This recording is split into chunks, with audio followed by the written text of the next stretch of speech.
সুপ্রিয় দর্শক এবং শ্রোতা, আজকে আমাদের সাথে যিনি স্টুডিওতে আছেন তাকে নতুন করে পরিচয় করিয়ে দেবার কিছু নেই। উনি আমাদের সবার পরিচিত ডক্টর মঞ্জুর কাটারি। গত পর্বে আমরা আলোচনা করেছিলাম বাংলাদেশের শিক্ষা ব্যবস্থার সমস্যা সমূহ নিয়ে। আমাদের খোদা ভাই আমাদের 14টা পয়েন্ট বলেছিলেন। আলোচনাগুলো এত বিস্তীর্ণ যে এক পর্বে বা দু পর্বে এটা শেষ করা খুবই সমস্যা। খোদা ভাই খুবই ব্যস্ত একজন মানুষ, তাই আমরা ভেবেছি এটাকে পর্ব আকারে করব। আজকে আমাদের দ্বিতীয় পর্বে খোদা ভাই আমাদের আলোচনা করবেন সেকেন্ড টপিক নিয়ে। খোদা ভাই, আপনি কেমন আছেন? হ্যাঁ, আমি ভালো আছি। মানে আপনি ভালো আছেন? জি, খোদা ভাই। ধন্যবাদ। তাহলে বাংলাদেশের শিক্ষা ব্যবস্থার সমস্যা সমূহ নিয়ে আমরা আলাপ করব। সমাধান আমরা করব পরে। প্রথমে একটু আমরা সমস্যাগুলো শুনি নেই ডিটেলসে, আসলে কি কি প্রতিবন্ধকতা শিক্ষা ব্যবস্থার মধ্যে আছে। তাহলে আজকে আমরা কোন বিষয়টি নিয়ে আলাপ করব? জি,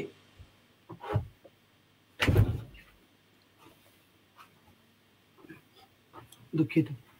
আচ্ছা, আজকে বোধহয় আমরা বেশ কিছু সমস্যার কথা বলেছিলাম, যে আমাদের হ্যাঁ, পরিকল্পনা ছিল প্রথমে পর্যায়ক্রমে আমরা বাংলাদেশের শিক্ষাক্ষেত্রে নানা ধরনের সমস্যাগুলো নিয়ে কথা বলবো। তারপরে সম্ভাব্য সমাধানের যে পথগুলো আছে আমাদের সামর্থ্য অনুযায়ী চেষ্টা করব যে মোটা দাগে এই পথগুলো অনুসরণ করলে আমাদের শিক্ষাক্ষেত্রের বড় যে সমস্যাগুলো আছে সেই সমস্যাগুলোর আপাত সমাধান সম্ভব। সেটা দুইটা দিক আছে। একটা হচ্ছে যে কিছু সমস্যা সমাধানের জন্য যেমন অনেক টাকা কড়ির দরকার, অর্থ বিত্তর দরকার আছে। আর একটা বিষয় হচ্ছে যে কিছু নীতির দরকার আছে, আন্তরিকতার দরকার আছে, সততা বা দক্ষ নেতৃত্বের দরকার আছে। এই প্রধানত হচ্ছে যে কোনো সমস্যা সমাধানের দুইটা দিক। তো আমি যেটা বলবো যে আমাদের শিক্ষাক্ষেত্রে বরাদ্দ যেমন খুবই কম।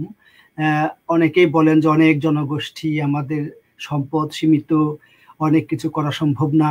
কিন্তু সেই ক্ষেত্রে বলবো যে আমাদের আর্থিক সমস্যার বাইরে যে আমাদের যে নীতিগত যে সমস্যা, পরিকল্পনার যে সমস্যা, আন্তরিকতার যে সমস্যা, নেতৃত্বের যে সমস্যা, সেই জায়গাগুলো যদি একটু মনোযোগ দেওয়া যায়, আমাদের শিক্ষাক্ষেত্রের চলমান সমস্যা 60 থেকে 65% সমস্যা সমাধান করা সম্ভব।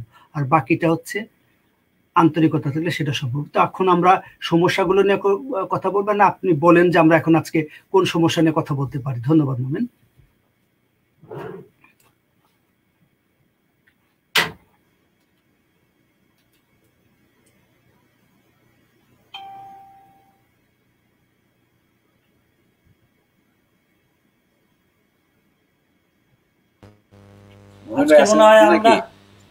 আজকে মনে হয় আমরা যে অঞ্চল ভিত্তিক যে শিক্ষা ব্যবস্থা এটা নিয়ে কথা বলতে পারি, যে সেটা কি সমস্যা এবং অপরিকল্পিত শিক্ষা ব্যবস্থার যে একটা পরিকল্পনাহীনতার মধ্যে চলছে, এটা নিয়ে আমরা আজকে কথা বলতে পারি। খোদা ভাই। ধন্যবাদ।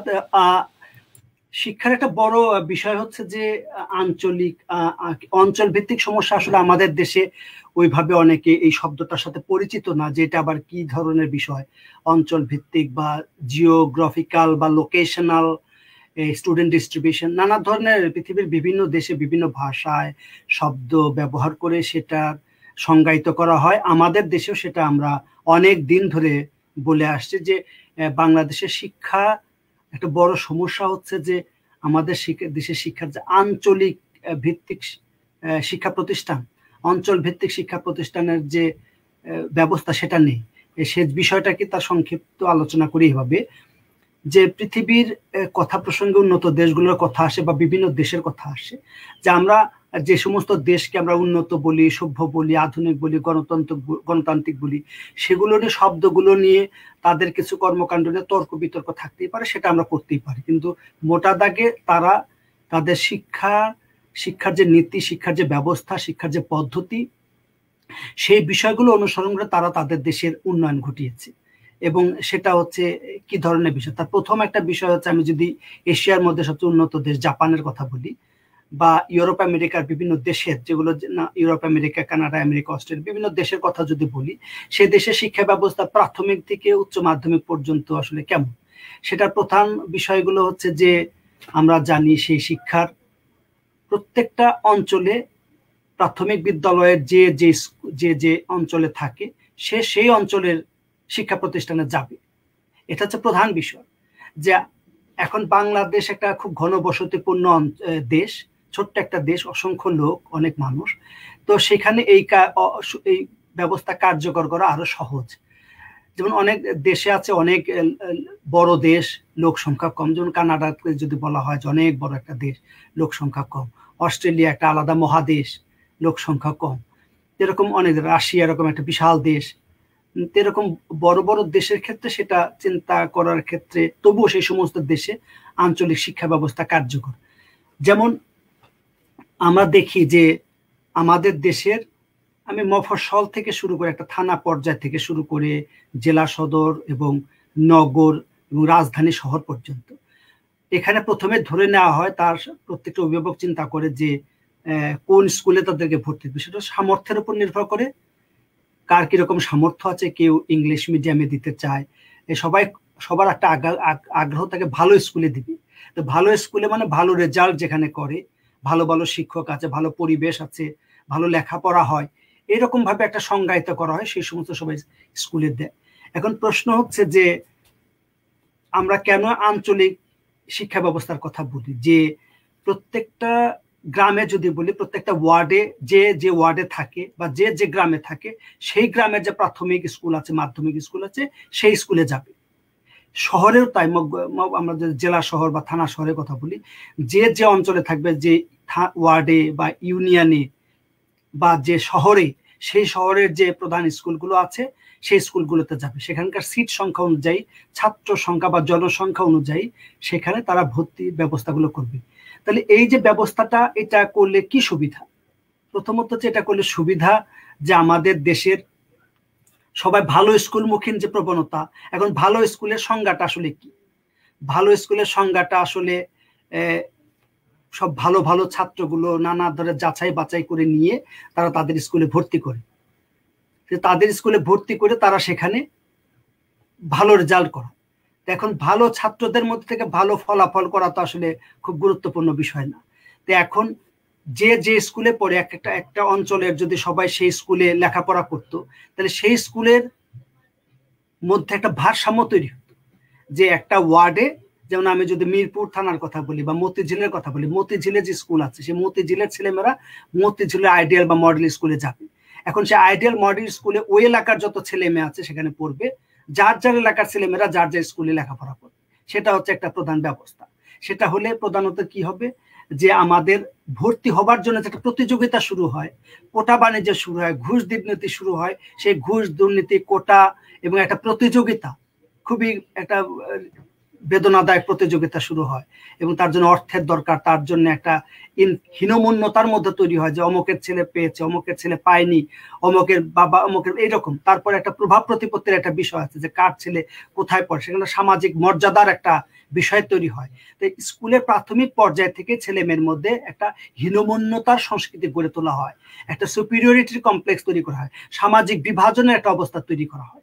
যে শিক্ষার ভারসাম্য তৈরি করার জন্য হলেও আঞ্চলিকতার এই শিক্ষা পদ্ধতি চালু করা দরকার। আর একটা বিষয় হচ্ছে যে এই শিক্ষা পদ্ধতি চালু করা গেলে যে যানজটের যে সৃষ্টি হয়, যে ছেলে মতিঝিলে থাকে, যদি মিরপুরে কোনো ভালো স্কুল থাকে, আমি ঢাকার উদাহরণ দিচ্ছি মানুষ বুঝবে এই জন্য, তাকে মতিঝিলে থাকলে তাকে মিরপুরে যেতে হবে। আবার মিরপুরে যে থাকে তাকে যদি একটা ভালো স্কুলে যদি মতিঝিলে থাকে, তাকে ওখানে বাস, গাড়িতে, ট্যাক্সিতে, রিক্সাতে, বিভিন্ন ভাবে তাকে সেখানে আসতে হয়। এই যে একটা সময়ের অপচয় হয়, একটা জীবনও নানাভাবে বিপন্ন হয়, সময় নষ্ট হয়, অর্থ নষ্ট হয়, পরিবেশ নষ্ট হয়। তারপরে বাংলাদেশের শিক্ষার আর একটা গুরুত্বপূর্ণ দিক, যেগুলো আগে ছিল না। আমরা যখন ছোটবেলায় স্কুলে যেতাম, নিজে স্কুলে যেতাম। এখনকার ছেলে মেয়েরা, মফস্বলে দেখলাম আমরা, আমার বাড়ি সিরাজগঞ্জে, সেখানেও যে দেখলাম আমার ছোট আত্মীয় স্বজন, ভাস্তা টাস্তা, ওদেরকে নিয়ে যেতে হচ্ছে, তাদের মারা নিয়ে যে সেখানে স্কুলে বসে থাকে। যতক্ষণ স্কুল, ওখানে পার্টি পেরে বসে থেকে তারা সেখানে যখন স্কুল শেষ হবে সেখান থেকে নিয়ে আসে। এটা মফস্বলের চিত্র বলছে, এই চিত্র কখনো ছিল না। আমরা নিজেরা পায়ে হেঁটে স্কুলে যেতাম এবং একা একা চলে আসতাম, বন্ধু বান্ধব ওয়ান থেকে সেটা শুরু করতাম। আমরা ওয়ান থেকে একেবারে এসএসসি পরীক্ষা একা একা দিতে গেছি। কিন্তু এখন তো আবার বাবা মা ভাই বোন সবাই মিলে যায়, এগুলো আগে ছিল না। তো এই যে বিষয়গুলো, এই যে শ্রম শক্তির যে অপচয়, এই শ্রম শক্তিগুলোর জিনিসগুলো আমরা এখান থেকে এই জায়গাগুলোর থেকে আমরা মুক্তি পেতে পারি। স্কুলের আর স্কুলের অনিয়ম দুর্নীতি কোটার একটা ব্যবস্থা আছে, রাজনৈতিক কোটা, সামাজিক কোটা, এমপি মন্ত্রী চাকরিজীবী তাদের একটা কোটার বিষয় আছে। এই কোটাগুলো থেকেও আমরা মুক্ত হতে পারি। তারপরে যেটা সবচেয়ে মজার সবচেয়ে গুরুত্বপূর্ণ জিনিসগুলো ঘটবে যে একটা এলাকা, যে মতিঝিলের সমস্ত ছেলে পেলে যদি মতিঝিলের স্কুলে পড়ে, এগুলো এক একটা দেশের অঞ্চলের জনসংখ্যার উপর ভিত্তি করে, যে কত জনসংখ্যার ভিত্তিতে এক একটা স্কুল, যদি 10,000 টোটাল জনসংখ্যার ভিত্তিতে একটা স্কুল হয়, সেখানে যদি 500 ছাত্রছাত্রী স্কুলে যাবার উপযুক্ত হয়, তাদের জন্য একটা স্কুল বরাদ্দ থাকবে। এরকম ভাবে বন্টন করা হবে। এখন এই যে বন্টন করা, এটাতে মেধার ভারসাম্য তৈরি হবে। ওইখানে ভালো মন্দ মাঝারি বিভিন্ন স্তরের মেধার ছেলেমেয়েরা থাকলে তারা সবাই এক স্কুলে যেতে বাধ্য হবে এবং মেধার সমন্বয় ঘটবে, এবং সে তাদের মধ্যে সেই ধরনের যে হীনমন্যতার যে সংস্কৃতি, সামাজিক যে বিভাজনের যে বিরোধ, সেই জিনিসগুলো তৈরি হবে না। যে কারণে এই ভৌগোলিক সীমানার মধ্যে, ভৌগোলিক সীমারেখার মধ্যে স্কুল ব্যবস্থা চালু করাটা খুবই গুরুত্বপূর্ণ। কিন্তু এখন প্রশ্ন যে এত এটা কারো কাছে অবাক হতে পারে, কারো কাছে বিষয় মনে হতে, এরকম একটা সহজ বা সাধারণ একটা বিষয় সরকার তাহলে কেন করছে না? আপনারা এত বোঝেন, এত ভালো ভালো কথা বলেন, এটা তো খুব বেশি কঠিন কাজ না। সরকার একটা অধ্যাদেশ জারি করবে, অধ্যাদেশ জারি করবার মধ্য দিয়ে বলবে যে যে অঞ্চলে থাকেন সেই অঞ্চলে স্কুলে যেতে বাধ্য হবে। হ্যাঁ, পৃথিবীর উন্নত দেশগুলো, আমি যেখানে থাকি আমার ছেলেও এখানকার একটা নির্দিষ্ট স্কুলে পড়ে, এবং সেখানে লোকেশন গুলো নির্ধারণ করা আছে যে এই এলাকার ছেলে মেয়েদেরকে জন্য এই স্কুল বড়, এবং স্কুলের বাস সেখানে আসবে, তাদেরকে সেখান দিয়ে নিয়ে যাবে, এটা নির্দিষ্ট করে নির্ধারিত করে। জাপানেও তাই দেখেছি, এবং সব দেশেই উন্নত দেশগুলোতে এই সিস্টেম গুলো আছে। এটা নিয়ে যার জন্য একটা ছেলে জন্ম হওয়ার পর বা 4-5 বছর বয়স হলো, 6 বছর বয়স হলো, কোন স্কুলে যাবে এটা নিয়ে বাবা মার যে স্ট্রেস, টেনশন, যে ঘুম হারাম হওয়ার যে বিষয়টা এবং সামাজিক মর্যাদার বিষয়টা এর সাথে যুক্ত হয়ে থাকে। তো সেই জিনিসগুলো অনেক অংশে দূর হবে। এবং ওই যে একটা হচ্ছে অর্থের দরকার, ভর্তির দরকার, দুর্নীতি, লোকজন ধরপাকড়ের বিষয়, রাজনৈতিক নেতাদের ধর, প্রশাসনের লোকজনকে ধরে, এলাকার গভর্নিং বডিকে ধরবার যে বিষয়, তার জন্য অর্থের দরকার, তার জন্য সামর্থ্যের দরকার, তার জন্য সময়ের দরকার, নানা ধরনের যে বিড়ম্বনা, যে সাফারিংস গুলো আছে, ওই সাফারিংস থেকে মানুষগুলো মুক্ত পাবে। ওই যে সময়টা, ওই যে আর্থিক মানসিক এই সময়গুলো যদি ছেলে মেয়েদের লেখাপড়ার পেছনে বাবা মার অভিভাবকরা দেন, তাহলে দেখা যাবে ছেলে মেয়েরা অনেক ভালো ফলাফল করছে। এবং প্রত্যেকটা এলাকায় যদি সেই ধরনের সামাজিক স্কুল গড়ে ওঠে, তাহলে ওই এলাকার লোকজনের মধ্যে একটা ধরনের প্রতিযোগিতার মনোভাব তৈরি হবে, যে আমাদের স্কুলের, আমাদের অঞ্চলের স্কুলটা ভালো করবে। এবং প্রত্যেকটা অঞ্চলের মানুষের মধ্যে সেই ধরনের মনোভাব তৈরি হবে যে অমুক অঞ্চলের ছেলেদের স্কুল যদি ভালো হয়, আমার অঞ্চলের ছেলে, তার আঞ্চলিক যে দায়বদ্ধতা স্কুলকে ঘিরে, সেই দায়বদ্ধতা তৈরি হবে, এবং প্রত্যেকটা আঞ্চলিক স্কুলগুলো ধীরে ধীরে ভালো করা শুরু করবে, এবং তাদের মধ্যে এই ধরনের একটা ইতিবাচক প্রতিযোগিতা আসবে ছেলে মেয়েদের স্কুল করার ব্যাপারে, লেখাপড়া করবার ব্যাপারে, একটা পরিবেশ, শিক্ষার পরিবেশ গড়ে তুলবার ব্যাপারে। সেটা যদি না করা যায়, তা না হলে এখন যদি আমাদের যে বর্তমান ব্যবস্থা, অমুক স্কুল ভালো, হলি ক্রস ভালো, ভালো সেটার প্রমাণ কি? আমরা যদি বলি যে একজন কোন ডাক্তারটা ভালো, সেই ডাক্তারই ভালো যে অত্যন্ত একটা জটিল রোগ, কঠিন রোগ, যে অনেকে আশা ভরসা ছেড়ে দিয়েছে রোগীর লোকজন বা রোগী নিজেও, যে আমি আর বাঁচবো কিনা। তো সেরকম একটা পরিস্থিতিতে মুমূর্ষু একটা অবস্থা থেকে কোনো ডাক্তার, কোনো চিকিৎসক কোনো রোগীকে যদি বাঁচাতে পারে, জীবন দান করতে পারে, সুস্থ করতে পারে, তখন বোঝা যাবে সেই ডাক্তার হচ্ছে খুবই একটা মেধাবী ডাক্তার, খুবই চৌকস একজন ডাক্তার, ভালো একজন ডাক্তার, তার সুনামটা হবে। এখন আমাদের দেশে দেখা যায় যে ভালো ছাত্র অমুক স্কুলের ভালো রেজাল্ট করেছে অলরেডি, বা তার অনেকগুলো মাস্টার আছে, প্রাইভেট শিক্ষক আছে, টিউটর আছে, তাদেরকে নিয়ে স্কুলগুলো সব ভালো ছাত্রের একটা স্কুল হয়, ভালো ছাত্রগুলো বেছে বেছে বেছে বেছে নেয় না, 3টা-4টা চাকনা দিয়ে থেকে ভালো ছাত্রগুলো নিয়ে তাদের লেখাপড়া করাচ্ছে, এবং তারা ভালো রেজাল্ট করছে। ওই স্কুলে সবাই স্টার পাচ্ছে, ওই স্কুলে সবাই গ্রেড 5 GPA প্লাস পাচ্ছে। তো সেটার মধ্যে কৃতিত্ব তো কোনো কিছু নাই। তো যে জন্য বললাম যে প্রচলিত যে ব্যবস্থা, এই প্রচলিত ব্যবস্থা এক ধরনের হচ্ছে একটা দুর্নীতিমূলক ব্যবস্থা। এই যে ভাবনাটা হচ্ছে দুর্নীতি, যে কেন সেটা হবে, কেন সেটা থাকবে, কেন শিক্ষার সাথে অর্থের সম্পর্ক থাকবে, ক্ষমতার সম্পর্ক থাকবে, প্রভাব প্রতিপত্তির সম্পর্ক থাকবে, এই ভাবনাটা হচ্ছে দুর্নীতির ভাবনা, এই ভাবনাটা হচ্ছে স্বজনপ্রীতির ভাবনা, এই ভাবনাটা শ্রেণীবিদ্বেষের ভাবনা, এই ভাবনাটা হচ্ছে যে আমার ছেলেমেয়েরা, যে বড় লোকের ছেলেমেয়েরা, উচ্চবিত্তের ছেলেমেয়েরা, আমলা এমপি মন্ত্রী সচিবের ছেলেমেয়েরা, বড় বড় চাকুরের ছেলেমেয়েরা, ব্যবসায়ীর ছেলেমেয়েরা ভালো ভালো শিক্ষা প্রতিষ্ঠানে পাবে, আর এর মধ্যে ফাঁকতালে কিছু বড় জোর মেধার জোরে কিছু 1 চিমটি 2 চিমটি ছেলে মেয়ে তারা ভালো আসবে, প্রত্যেকে দিবে, তাদের নিয়ে মানুষ বাহবা দিবে, কি আহতাশ করবে, কেউ কেউ টাকা পয়সা দিবে, মানবিকতা দেখাবে। কিন্তু শিক্ষা তো সবার জন্য, শিক্ষার দায়িত্ব রাষ্ট্রের।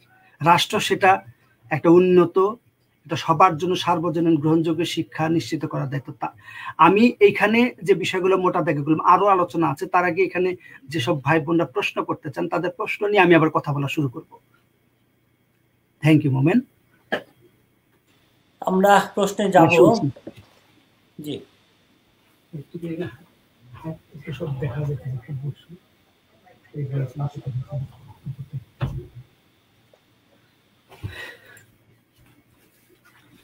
হ্যাঁ, দুঃখিত। জি, তাহলে আমাদের এখানে বেশ কয়েকজন বেশ কিছু কমেন্ট করেছেন। তাজুল ইসলাম উনি বলেছেন, আমার একটা মেয়ে বাচ্চা আছে, কোথায় ভর্তি করলে ভালো হয়? আমার মনে হয় মঞ্জুরি খোদা ভাই অনেকটা ক্লিয়ার করে দিয়েছেন যে কোথায় ভালো হয়। যে ভালোর সংজ্ঞাটা আপাত দৃষ্টিতে আমরা যে ভালোর সংজ্ঞা বুঝি, এটা খোদা ভাই খুব ভালো করে বলে দিলেন। আমার মনে হয় আরেকটু ভালো করে বুঝতে চাইলে আমাদের খোদা ভাই বলবেন। এরপরে আচ্ছা খোদা ভাই, আমরা কি যেমন স্টেজে যারা আছে তাদের কোনো প্রশ্ন প্রথমে নিয়ে নিব? হ্যাঁ, আপনি যে কথা বল সেটা ভালো, সবার কথা বলতে দিতে হবে, সবাই বলুক। জি জি জি, গল্পটা ভালো। আমরা স্টেজ থেকে জি জি জি, তারপরে আমরা থেকে নেব। আমাদের এখানে একজন এসেছে দেশ বিদেশ। জি, দেশ বিদেশ, আপনি কেমন আছেন? হ্যাঁ, ভালো আছি। আপনারা সবাই কেমন? জি ভালো। আজকে আমাদের আলোচনা আজকে আমাদের আলোচনার বিষয়বস্তু হচ্ছে বাংলাদেশের শিক্ষা ব্যবস্থার সমস্যা নিয়ে আলোচনা করছি। প্রশ্ন থাকতেই পারে, সমাধান কোথায়? সমাধান আছে, সমাধান নিয়ে আমরা পরে কথা বলবো। প্রথমে সমস্যাগুলো জানবো। খোদা ভাই আজকে আমাদের অতিথি এবং এটা আমাদের দ্বিতীয় পর্ব। এই সংশ্লিষ্ট আপনার কোনো প্রশ্ন যদি থাকে? জি জি জি, হ্যাঁ, ধন্যবাদ আমাকে সুযোগ দেওয়ার জন্য। আমি এই বাংলাদেশের ব্যাপারে বলতে চাই যে এটা একটা হোপলেস সিচুয়েশন, একটা ডায়ার সিচুয়েশন। যে দেশে পিয়ন থেকে প্রাইম মিনিস্টার পর্যন্ত চোর এবং ওরা করাপ্ট, মাদ্রাসার মানে হুজুর করাপ্ট, স্কুলের টিচার করাপ্ট এবং সে ব্রাইব নেয়। সে স্কুলে প্রপার এডুকেশন ছাত্রদের না দিয়ে প্রাইভেট টিউশনের জন্য টাকা নেয় এবং ওখানে গিয়ে ভালোভাবে পড়ায়। এই দেশ থেকে কি আর আশা করা যায়? প্রত্যেকটা সেক্টরে, গ্যাস বা ইলেকট্রিসিটি যান, ওই যে জায়গা রেজিস্টার অফিসে যান, গ্যাস অফিসে যান, এমন কোনো একটা জায়গা নাই যে করাপশন নাই বা ব্রাইব দেওয়া নেওয়া হয় না। তাহলে এই দেশ থেকে কি আশা করা যায়? আমি তো বুঝি যে বললাম যে একেবারে হোপলেস এবং ডায়ার সিচুয়েশন। কোনোদিন এই দেশ উপরে যাবে না। ধন্যবাদ।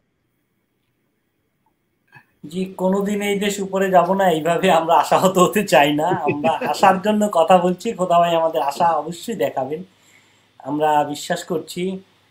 তাহলে আমরা জি খোদা ভাই বলেন। এরপরে আবার পরের প্রশ্নগুলি উত্তরে যাব। ধন্যবাদ। আপনার আপনার যে মধ্যে যে বোঝা গেল একটা ক্ষোভ, দুঃখ, যন্ত্রণা, বেদনা থেকে কথাগুলো বলছেন।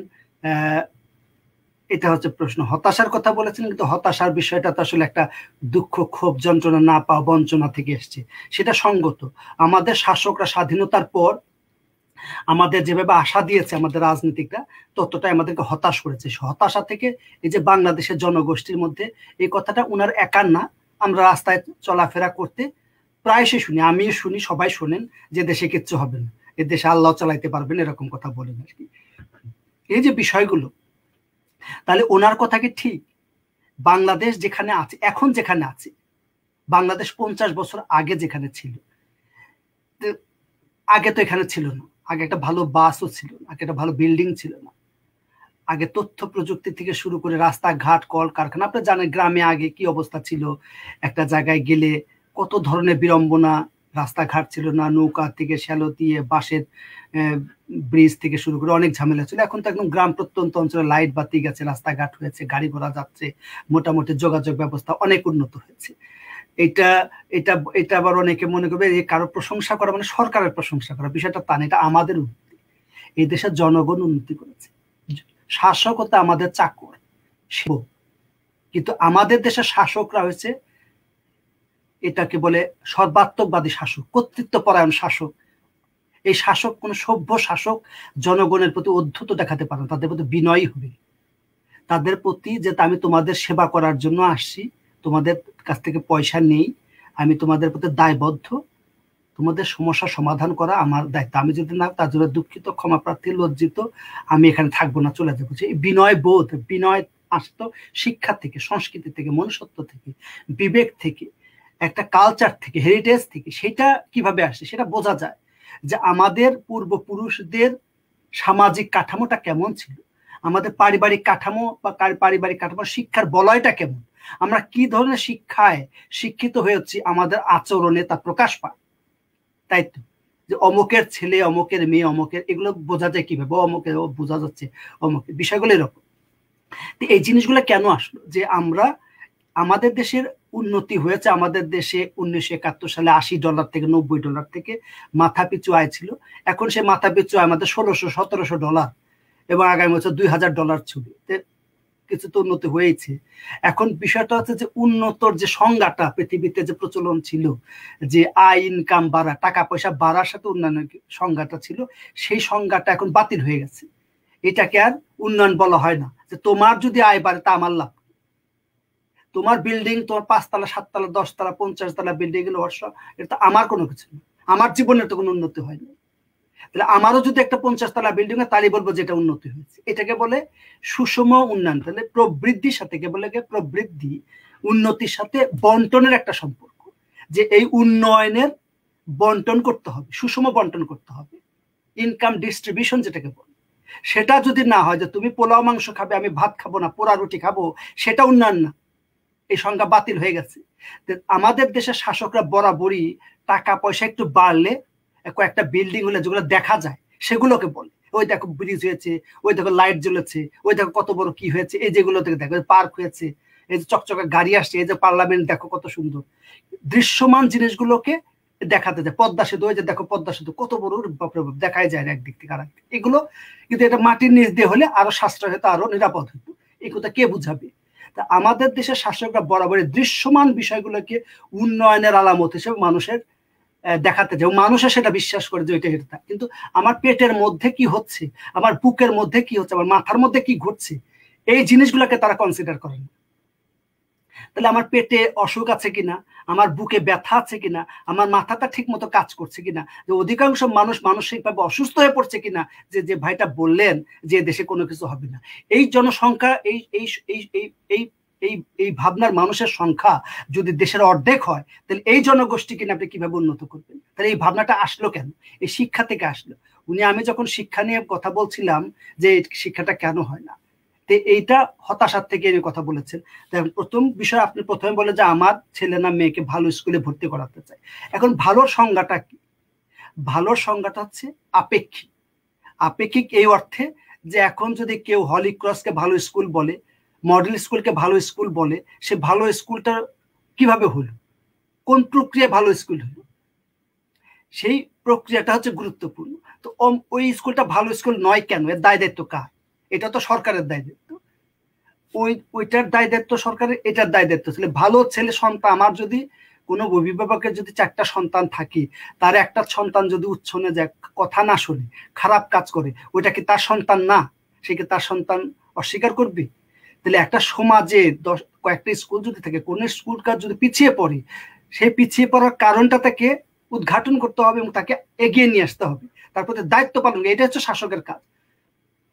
এখন প্রশ্ন হচ্ছে যে, ওই জন্য বললাম যে আমাদের দেশের শিক্ষার যে সংজ্ঞা, শিক্ষার যে অর্থ, শিক্ষার যে নীতি, শিক্ষার যে ব্যবস্থা, শিক্ষার যে পদ্ধতি, শিক্ষার যে লক্ষ্য এবং উদ্দেশ্য, এই জিনিসগুলো অনেক ক্ষেত্রে পরিষ্কার না। এখন ভালো স্কুল বলতে ছেলে মেয়েদের সবাই চেনে, ভালো ফলাফল হবে, ভালো রেজাল্ট যেটা আমাদের দেশে বলে, তাদের টেবিলেশন শিট বা মার্কশিট গুলো ভালো, বেশি বেশি নাম্বার থাকবে এবং গ্রেডটা উপরের দিকে থাকবে, এবং এই সমস্ত গ্রেড থাকলে ভালো বিশ্ববিদ্যালয় হবে, পরে বিসিএস করে চাকরি বাকরি করবে এবং ভালো একটা চাকরি পাবে। ভালো চাকরিও একটা গুরুত্বপূর্ণ বিষয়। মাস্টারের চাকরি ভালো চাকরি, যেখানে একটু উপরে ইনকাম আছে, ট্যাক্সের চাকরি করলে, বিমানের চাকরি করলে, পুলিশের চাকরি করলে, প্রশাসনের চাকরি করলে, ওই ক্ষমতাতন্ত্রের যে একটা বিষয়, কর্তৃত্ব পরায়ণ যে মানসিকতার একটা বিষয়, যে আমাদের ক্ষমতা থাকতে হবে। আমার ছেলে এমন একটা চাকরি করে যে তার মধ্যে ক্ষমতা আছে, দাপট আছে, মানুষকে পিটনা দিতে পারে, মানুষকে শাসাইতে পারে, ভয় পায় মানুষ। এই যে ভয় পায়, কেন ভয়? ভয়ের সংস্কৃতি, ভয়ের সম্মান, ভয়ের মর্যাদা, তো এটা তো ভালোবাসা হলো। তো মূল বিষয় হচ্ছে যে শিক্ষার প্রসঙ্গে আসছিলাম, যে এমন একটা শিক্ষা, এই জিনিস, এই ভাবনাগুলো শিক্ষার অন্তর্গত, এই ভ্যালুস গুলো শিক্ষা থেকে আসে, এই ভাবাদর্শ গুলো, মনোভাব গুলো, যে আমাদের অন্যের প্রতি আমার মনোভাবটা কেমন হবে, সে বোধ বিবেচনা গুলো কে দিবে? শিক্ষা মানুষকে, আমরা বলি যে শিক্ষা হচ্ছে এক ধরনের মানুষের আত্মিক এবং মানসিক পরিবর্তনের একটা বিষয়, যে মানুষের গুণগত অবস্থার গুণগত পরিবর্তন ঘটায়। কিন্তু আমাদের সমাজের মানুষের শিক্ষা কি পরিবর্তন ঘটাচ্ছে? এটা এক ধরনের নীতিহীন প্রতিযোগিতার জায়গাটা তৈরি করছে। তো যাই ওই আলোচনা আবার প্রসঙ্গক্রমে ফিরে আসে, যে এখন ভালো শিক্ষা প্রতিষ্ঠানের কথা আপনি বললেন, এখন এই জন্য বললাম যে ভালো শিক্ষা প্রতিষ্ঠানের যে প্রচলিত সংজ্ঞা, এটা আমি হয়তো অস্বীকার করব না, কিন্তু আমরা এই সংজ্ঞাটা গ্রহণ করতে পারছি না, এটা গ্রহণ করতে পারছি না। এটা হচ্ছে বড় লোকের শিক্ষা, যাদের সামর্থ্য আছে, যাদের পয়সা আছে, যাদের সুবিধা আছে, সুযোগ আছে, তারা সেই শিক্ষাটা গ্রহণ করছে। কিন্তু শিক্ষা যদি সবার জন্য, প্রাথমিক মাধ্যমিক পর্যন্ত প্রত্যেকটা মানুষের সমান মেধা, জাপানের শিক্ষা ব্যবস্থা একটা বড় দর্শন, পৃথিবীতে প্রত্যেকটা সন্তানের সমান মেধা, সমান সক্ষমতা, সমান সামর্থ্য নিয়ে জন্মগ্রহণ করে, কেউ কম বেশি মেধা নিয়ে জন্মগ্রহণ করে না। আমাদের সেই মেধাগুলো তাদের বিকাশ, প্রকাশ, পরিবেশ তৈরি করতে হবে, তাকে উন্নত করা, সমৃদ্ধ করা। এটা হচ্ছে জাপানের শিক্ষা ব্যবস্থার মূল ধারণা। কিন্তু আমাদের দেশে আগে ধরে না যে অমুক শিক্ষা প্রতিষ্ঠান ভালো, তো অমুক শিক্ষা প্রতিষ্ঠান ভালো হলে তো সব ছেলে মেয়েদের ওই শিক্ষা প্রতিষ্ঠান নিয়ে গেলে তো সবাই ভালো হয়ে যেত। হচ্ছে না কেন? এখানে একটা বড় ধরনের গল্প। সেই জন্য এই ধরনের বৈষম্যমূলক যে শিক্ষা ব্যবস্থা, যে বিভেদের যে শিক্ষা ব্যবস্থা, অবৈজ্ঞানিক যে শিক্ষা ব্যবস্থা, যে শব্দটা বললাম অবৈজ্ঞানিক, এই শিক্ষা ব্যবস্থা দিয়ে আসলে সুষম মেধার বিকাশ ঘটবে না। কিছু একটা সুবিধাভোগী মানুষ তাদের মেধার বিকাশ ঘটাতে পারবে, কিন্তু অধিকাংশ ছেলে মেয়ে তাদের মেধার বিকাশ ঘটাতে পারবে না, তারা পিছিয়ে পড়বে এবং সমাজ অশান্ত হবে, অস্থিরতা তৈরি হবে, বিদ্বেষ বিতৃষ্ণা তৈরি হবে, বিক্ষোভ তৈরি হবে। এটাই হচ্ছে আমার বক্তব্য। মোমেন বলেন এখন পরবর্তী প্রশ্ন। জি, আমরা একজন দর্শকের একটা কমেন্টস থেকে প্রশ্ন নেই। পাবেল আহমেদ বলেছেন, আমাদের দেশে ধর্মীয় শিক্ষা প্রতিষ্ঠান এত বেশি হারে বৃদ্ধি পাওয়ার কারণ কি মনে করেন? সম্ভবত উনি প্রশ্নটা আপনাকে করেছেন। আচ্ছা, আমরা কি এই সাবজেক্টে আজকে যাব? আমি এক কথায় বলি, এটা তো আসলে অনেক বড় আলোচনা। আজকে তো আমরা আলোচনা করছি যে আঞ্চলিক শিক্ষা ব্যবস্থার গুরুত্ব, তাৎপর্য, প্রয়োজনীয়তা। এই প্রসঙ্গে যদি বলেন যে না এটা দরকার আছে, না এটা দরকার নাই, এটা কতটা আবেদন সৃষ্টি করবে, এটা আসলে আমাদের শিক্ষার মান বৃদ্ধিতে ভূমিকা রাখবে কিনা, শিক্ষার মর্যাদা বৃদ্ধিতে ভূমিকা রাখবে কিনা, শিক্ষার যে প্রচলিত বৈষম্য গুলো আছে, অনাচার গুলো আছে, যে অব্যবস্থা গুলো আছে, সেগুলো দূরকরণে এই ব্যবস্থা কার্যকর কোনো ভূমিকা রাখবে কিনা, সেই বিষয়ে প্রশ্ন থাকলে আমরা আলোচনা করি। তবু এক কথায় বলি, উনি যেহেতু প্রশ্নটা করেছেন যে কেন মাদ্রাসা ভিত্তিক শিক্ষা ব্যবস্থা, এটা যেমন প্রশ্ন, আবার একই সাথে বলতে হবে কেন ইংলিশ ভিত্তিক শিক্ষা ব্যবস্থা, সেই প্রশ্নটা আপনি করছেন না। বাংলাদেশে যেমন মাদ্রাসা ভিত্তিক শিক্ষা ব্যবস্থা, ধর্মভিত্তিক শিক্ষা ব্যবস্থা অনেক বৃদ্ধি পেয়েছে, আবার বাংলাদেশে ইংলিশ মিডিয়ামের শিক্ষা ব্যবস্থা অনেক বৃদ্ধি পেয়েছে। ঘরে ঘরে ছোট ছোট বাড়ির মধ্যে স্কুল, ইংলিশ মিডিয়াম স্কুল। যেহেতু বাজার, সবকিছু হলো বাজারের উপর নির্ভর করে।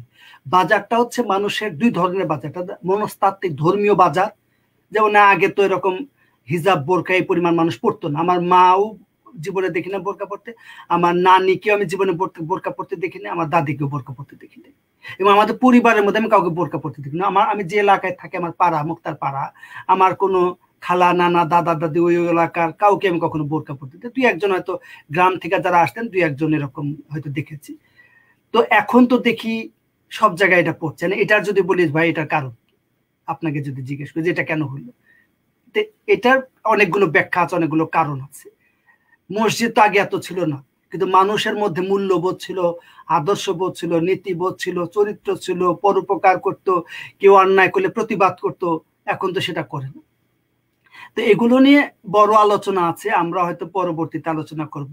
তবে কারণ একটাই, আমাদের সমাজে যেহেতু ধর্মান্ধতা, মানুষের হতাশা, বঞ্চনা, ক্ষুধা, দারিদ্র, বৈষম্য, অনাচার, এগুলোর প্রতি এগুলো যখন বেড়েছে, এগুলো বারবার কারণে কিছু মানুষ হতাশ হয়েছে এবং তারা মনে করে যে পরকাল, ইহকালে তো আমাদের কোনো কিছু হলো না, পরকালে আমাদের সেই শান্তি স্বস্তিগুলো হবে, পরকালের জন্য আমাদের কিছু একটা করতে হবে। একটা হচ্ছে আমাদের ধর্মভিত্তিক শিক্ষা প্রতিষ্ঠানে 80 থেকে 85% ছেলে মেয়ে হচ্ছে দরিদ্র, অসহায়, এতিম, এতিম পরিবারের ছেলে মেয়ে, গরিব পরিবারের ছেলে মেয়ে, সুবিধাহীন সুবিধা বঞ্চিত পরিবারের ছেলে মেয়ে, তারা তাদের পড়বার সুযোগ নেই, তাদের থাকার খাবার পয়সা নেই, তারা ওই সমস্ত মাদ্রাসায় যে থাকা খাবার ব্যবস্থা আছে সেই সুযোগটা তারা নিচ্ছে। আর এক শ্রেণীর মানুষ, শিক্ষিত মানুষ, তারা ওইখানে কিছু অর্থ করে দিচ্ছে এবং তাদের কিছু সাহায্য সহযোগিতা করছে ঠিকই, কিন্তু নিজেদের সন্তানকে কিন্তু আবার ওই সমস্ত শিক্ষা প্রতিষ্ঠানে পাঠায় না। একটা রাষ্ট্র, একটা সরকার কতটা অন্যায় করতে পারে, কতটা অবিবেচক হতে পারে, কতটা স্ববিরোধী হতে পারে, যে রাষ্ট্র, যে সরকার, যে ব্যবস্থা একটা সাধারণ শিক্ষার ধারাকে পৃষ্ঠপোষকতা দিচ্ছে, সহযোগিতা করছে, আবার একই সাথে ধর্মান্ধ শিক্ষা ব্যবস্থাকে আবার পৃষ্ঠপোষকতা দিচ্ছে। তো যাই হোক, সমাজে যেহেতু এই অবস্থা আছে, ধর্মভিত্তিক শিক্ষা এবং ধর্মভিত্তিক রাজনীতি, ধর্মভিত্তিক মানুষ আছে, সেগুলো রাষ্ট্রের দায়িত্ব একটা সামাজিক চেতনার মান বৃদ্ধি করা। সেগুলো বৃদ্ধি করবার মানুষকে বোঝানো যে তোমার এই শিক্ষার উদ্দেশ্য এবং লক্ষ্য কি, এই শিক্ষা দিয়ে তুমি কি অর্জন করতে চাও। এই শিক্ষার সাথে যদি শ্রমের সম্পর্ক, এই শিক্ষার সাথে যদি উন্নয়নের সম্পর্ক, এই শিক্ষার সাথে যদি বাজারের সম্পর্ক, আইন কামের সম্পর্ক, জীবন জীবিকার সম্পর্ক থেকে, ভবিষ্যৎ নিরাপত্তার সম্পর্ক থেকে, স্বাস্থ্যর সম্পর্ক থাকে, তাহলে তোমাকে এই শিক্ষাটা নিতে হবে। আর তুমি ধর্মকর্ম করলে সেটা করতে পারবে। যাই হোক, এই আলোচনায় পরে যে পরের প্রশ্নে আমি যাই, পরের প্রশ্নে কথা বলি। মোমেন, রতন রায় একটা প্রশ্ন করেছেন, আমরা সেটা আসবো, সেটা আজকে আমাদের আলোচনা সংশ্লিষ্ট। কিন্তু একটি কথা আমাকে আজকে বলতে হচ্ছে যে আপনি যে এতক্ষণ বললেন সেটা থেকে আমি যে মোরাল মেসেজটা পেয়েছি তা হলো যে আমরা এই ভালো শিক্ষার আপাত যে সংখ্যাটা বুঝতে চাই সেটা হচ্ছে বহিরাঙ্গের চাকচিক্য, মানে ভেতরে কি আছে সেটা নেই, মানে বহিরাঙ্গের চাকচিক্য কি আমরা আপাতত একটা ভালো হিসাবে মানি, যে স্কুলটা খুব সুন্দর, যে স্কুলটার মধ্যে ড্রেসের একটা কোডের বিষয় আছে, যে স্কুলটার টেকনোলজিক্যাল বিষয় খুব আপডেট, এটাকেই মনে হয় আপাতত আমরা ভালো এবং একটু দেখি। কিন্তু এই ধারণাটা মনে হয় আমাদের ভুল। মানে আপনি কি এরকমই কোনো মেসেজ দিয়েছেন মনে হয়? না, ভালো স্কুল বলতে তো আসলে অনেকগুলো উপাদানের মধ্যে যেমন আছে যে ভালো স্কুলে প্রথমে ভালো ফলাফলের বিষয়টা বলি, ভালো রেজাল্ট। এখন ভালো রেজাল্ট তো আসলে ভালো মানুষ হওয়ার শর্ত না। ভালো মানুষ হওয়ার শর্ত যদি হয় লেখাপড়া করে যে জ্ঞানী গুণী হয় সে, লেখাপড়া করে যে গাড়ি ঘোড়ায় চড়ে সে, এখন দুইটা বিষয়। আমরা লেখাপড়ার সাথে গাড়ি ঘোড়ার সম্পর্ক, মানে আরামায়ের সুযোগ সুবিধার সম্পর্ক, লেখাপড়ার সাথে সভ্যতা, ভব্যতা, মানবতা, দায়িত্ববোধ, নীতি, নৈতিকতা, চরিত্র, এগুলোর সম্পর্ক। ওই যে জ্ঞানী গুণী হয় সে, জ্ঞান মানে কি? মানুষের প্রতি উন্নত বোধ, উন্নত বিবেচনা, সংবেদনশীলতা তৈরি করা, ভালো মানুষ, ভালো দায়িত্ববোধ, দেশপ্রেমিক মানুষ, দেশকে ভালোবাসবে। তাহলে এখন এই যে ভালো স্কুলে যদি ভালো ছেলে মেয়ে তৈরি করে, তাহলে ভালো ছেলে মেয়ে তৈরি, ভালো আমলা এমপি মন্ত্রী হতো। তাহলে আমরা যে বর্তমানে আমলাতন্ত্র যে দেখছি, সরকারি অফিস আদালতে যে কর্মচারীগুলো দেখছি, তারা কি ভালো স্কুল থেকে আসে নাই? তারা কি খারাপ স্কুল থেকে এসছে? তাহলে ভালো স্কুল থেকে যদি আসে, তাদের কি শিক্ষা তাদেরকে দেওয়া হলো? তারা কি ভালোত্ব তারা প্রকাশ করছে তাদের ব্যক্তিগত জীবনে, পারিবারিক জীবনে, সামাজিক জীবনে, রাষ্ট্রীয় জীবনে? কোন ভালোটার তারা ছাপ সেখানে রাখছে? কোন ভালোর উদাহরণ তারা তৈরি করছে যে অন্যরা সেটা অনুসরণ করবে বা তাদের সন্তানরা অনুসরণ করছে? আমাদের এগুলো অর্থনীতির, দুর্নীতির নানা বিষয়ের সাথে আলোচনা আছে। আজকে আমরা দেখি যে এই যে এবারে যে বিসিএস এর যে দেখা গেল, এইবার বিসিএস এর আমাদের যে বাংলাদেশ প্রকৌশল বিশ্ববিদ্যালয় থেকে সর্বাধিক সংখ্যক ছেলে মেয়ে তারা হচ্ছে বিসিএস ক্যাডারে এসেছে এবং তারা সরকারি আমলা হতে চায়, প্রশাসনিক কর্মকর্তা হতে চায়, তারা আপনার ট্যাক্সে ঢুকতে চায়। তারা একটা ভালো বাংলাদেশের একটা খুবই নাম করা বিশ্ববিদ্যালয় এবং পৃথিবীতেও এই শিক্ষা প্রতিষ্ঠানের নাম আছে, সেই বিশ্ববিদ্যালয় থেকে পড়লো, সরকারের অর্থ নিজেরা পরিশ্রম করে পড়লো, কিন্তু তারা হয়তো দুইটা বিষয় এখানে, তারা হচ্ছে চাকরির নিশ্চয়তা, যে তারা হচ্ছে যে প্রকৌশল বিশ্ববিদ্যালয় বিভিন্ন বিভাগে যারা পড়লেন তারা সেই বিষয়ে ভালো কাজকর্ম পাবার নিশ্চয়তার একটা অনিশ্চয়তা আছে। আর একটা হচ্ছে যে ওইখানে যে কাজকর্ম আছে সেখানে এক ধরনের খবরদারি, ক্ষমতাতন্ত্র, সেই ক্ষমতাতন্ত্রের যে বিষয়গুলো, সেই ক্ষমতাতন্ত্রের বিষয়গুলো ওইভাবে নাই, বরং প্রশাসনে থাকলে আমলা হলে পারে ওই সমস্ত জায়গায় ক্ষমতাতন্ত্রের বিষয় আছে, দাপট আছে বেশি এবং নিরাপদ, টাকাও আছে, তাহলে ওই জায়গায় যেতে হবে। তাহলে আমাদের দেশে তো এখন প্রকৌশলী দরকার, আমাদের দেশে একটা উন্নয়নশীল অর্থনীতির জন্য যে পরিমাণ আমাদের কারিগর দরকার, দক্ষ কারিগর দরকার। এবং বাংলাদেশ প্রকৌশল বিশ্ববিদ্যালয় একমাত্র বিশ্ববিদ্যালয়, এখনো আগের হয়তো আর কিছু ক্ষতিগ্রস্ত হয়েছে, কিন্তু এখনো সেই প্রকৌশল বিশ্ববিদ্যালয় বাংলাদেশের কারিগরি বিশ্ববিদ্যালয় হিসেবে তারা যে ভূমিকা রাখছে, অবদান রাখছে, যেখানে জামিলুর রেজা চৌধুরীর মতো শিক্ষক ছিলেন, ছাত্র ছিলেন, সেই প্রকৌশল বিশ্ববিদ্যালয় থেকে এসে তারা আমলা হতে চাচ্ছে। আমলা হওয়ার কি লোকের অভাব? এই জন্য ভালো ছাত্রের সাথে যদি ভালো মানুষ, ভালো দায়িত্ববোধ, ভালো সৃজনশীলতা, ভালো দেশপ্রেম যদি তৈরি না হয়, তাহলে সেই শিক্ষার তো কোনো মূল্য নেই। শিক্ষার সাথে একটা ভ্যালুস তো একটা গুরুত্বপূর্ণ বিষয়, দায়বদ্ধতা একটা গুরুত্বপূর্ণ বিষয়, দায়িত্ববোধ একটা গুরুত্বপূর্ণ বিষয়। সেটা কোথায়? সেটা কোথায় গেল? তাহলে ফলাফলের যে বিষয়, সে ফলাফলের সাথে সম্পর্কটা আসলে কি? যে ভালো রেজাল্টের সাথে সম্পর্ক আমাদের যে প্রাতিষ্ঠানিকতা, সেই প্রাতিষ্ঠানিকতার মধ্যে বলে দেয় যেটা ভালো চাকরি পাওয়া যাবে, ভালো চাকরি পাওয়া যাবে, ইন্টারভিউ দেওয়া যাবে, বিদেশে যাওয়া যাবে, কিছু করে খাওয়া যাবে। কিন্তু যে যে দেশাত্মবোধ তৈরি করার দরকার, যে দায়িত্ববোধ তৈরি করার দরকার, যে মানবিক গুণাবলীগুলোর বিকাশ ঘটানো দরকার, সেটা করছেন। সেজন্য বলছি যে এই ধরনের ভালো স্কুল, এই ধরনের ভালো স্কুল যে নামাবলী গায়ে দিয়ে আছে, এই ধরনের ভালো স্কুল আসলে সমাজে অনেক বেশি উপকার করবে না। কিছু আমলা তৈরি করবে, দক্ষ আমলা তৈরি করবে, তারা 5-4 মাস খাটবে, কিছু আয় ইনকাম করবে, কিন্তু একটা সামাজিক মূল্যবোধের যে দরকার, আমাদের দেশে অনেক উন্নত হয়েছে, অনেক ক্ষেত্রে উন্নত হয়েছে, এটা সত্য। কিন্তু সেই একটা জিনিস যে ক্ষতিগ্রস্ত হয়েছে, মানুষের মধ্যে দায়িত্ববোধ কমে গেছে, মানুষের মধ্যে দেশপ্রেম কমে গেছে, মানুষের মধ্যে ভালোবাসা, মানুষের সহিষ্ণুতা কমে গেছে। মানুষ কেউ কাউকে সহ্য করতে পারছে না।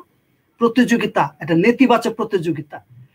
দেশকে কেউ পরোয়া করছে না যে ভাই এই দেশে কিছু হবে না। যখন একজন মানুষের মাথার মধ্যে কাজ করে যে এই দেশে কিছু হবে না, এদের শেষ, তখন এই দেশের কোনো কিছুর প্রতি আর কোনো দরদ নাই। সরকার কামাল দরিয়ামের ঢাল, এই দরিয়ামের ঢালের মধ্যে সবাই চলে গেছে। একজন সরকারি পদস্থ আমলা তারা টাকা পয়সা আয় ইনকাম করে ঘুষ দুর্নীতির মধ্যে কানাডায় বাড়ি করবে। পৃথিবীর বিভিন্ন দেশে ছোট ছোট বেগম পাড়া গড়ে উঠছে। সেটা কারা? গত বছর গভর্নমেন্ট সরকারের পক্ষ থেকে 28 জনের একটা তথ্য দিল যে 28টি বেগম পাড়ার সন্তান আমরা পাইছি, মানে 28টি পরিবার সরকারের পক্ষ থেকে বলা হচ্ছে। এই 28 জনের মধ্যে 4 জন রাজনীতিক, আর বাকি 24 জন হচ্ছে সরকারি আমলার ব্যবসায়ী বলে, এবং আমরা এখানে জানি। তাহলে এই যে ভালো স্কুলে পড়ে এই সমস্ত লোকজন, তাহলে সরকারের টাকা, জনগণের টাকা, তাহলে তারা চোর, তারা চুরি করে আনলো, ডাকাতি করে আনলো, লুটপাট করে আনলো।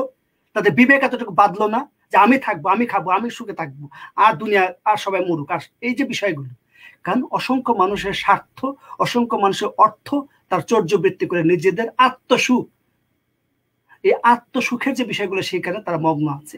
এই ধরনের তথাকথিত ভালো শিক্ষা প্রতিষ্ঠান তৈরি করবার মধ্য দিয়ে একটা কর্তৃত্ববাদী, একটা স্বার্থপর সমাজ আমরা তৈরি করছি। এই স্বার্থপর সমাজ কোনো ভালো মানুষ সৃষ্টি করতে পারে না। এই স্বার্থপর সমাজে স্বার্থপর ব্যবস্থা দিয়ে সমস্ত মানুষ দিন দিন ক্ষতিগ্রস্ত হবে। যেগুলো ভালো চিন্তা করবে তারাও দিন দিন ক্ষতিগ্রস্ত হবে। বলে আমার পরের প্রশ্নে যে ইলিয়াস ভাই, আমরা তারিক ভাই এতক্ষণ আলোচনা শুনলাম যে শিক্ষাটা আসলে যদি রাষ্ট্রের কাজে না লাগে, তার মধ্যে সততা না থাকে, তাহলে সে শিক্ষা দিয়ে আসলে রাষ্ট্র উন্নয়ন হবে না। আরো প্রশ্ন, ইলিয়াস ভাই। ধন্যবাদ মোহন ভাই, তরিক ভাইকে স্বাগত। আমার দুইটা প্রশ্ন। একটা প্রশ্ন হলো যে এই যে শিক্ষা ব্যবস্থার যে বৈষম্য, সেই বৈষম্যের কারণে অপেক্ষাকৃত অর্থশালীরা, বিত্তশালীরা যে সমস্ত বিদ্যালয়গুলিতে পড়াশোনা করতেছে, তাতে শ্রেণীভেদের কি রাষ্ট্রের ভিতরে, জনগণের ভিতরে শ্রেণীভেদটা সৃষ্টি হচ্ছে, সেটা কিভাবে প্রভাব ফেলবে? আর একটা বিষয় হলো, যারা এই ধরনের স্কুল বিদ্যালয়গুলিতে পড়াশোনা করতেছে, তারা কি প্রকৃত অর্থে শিক্ষিত হয়ে কি বলে মানবিক হয়ে উঠছে কিনা, কিংবা সমাজে কোনো প্রভাব বা সমাজে কোনো উপকৃত হচ্ছে কিনা? দুইটা প্রশ্ন।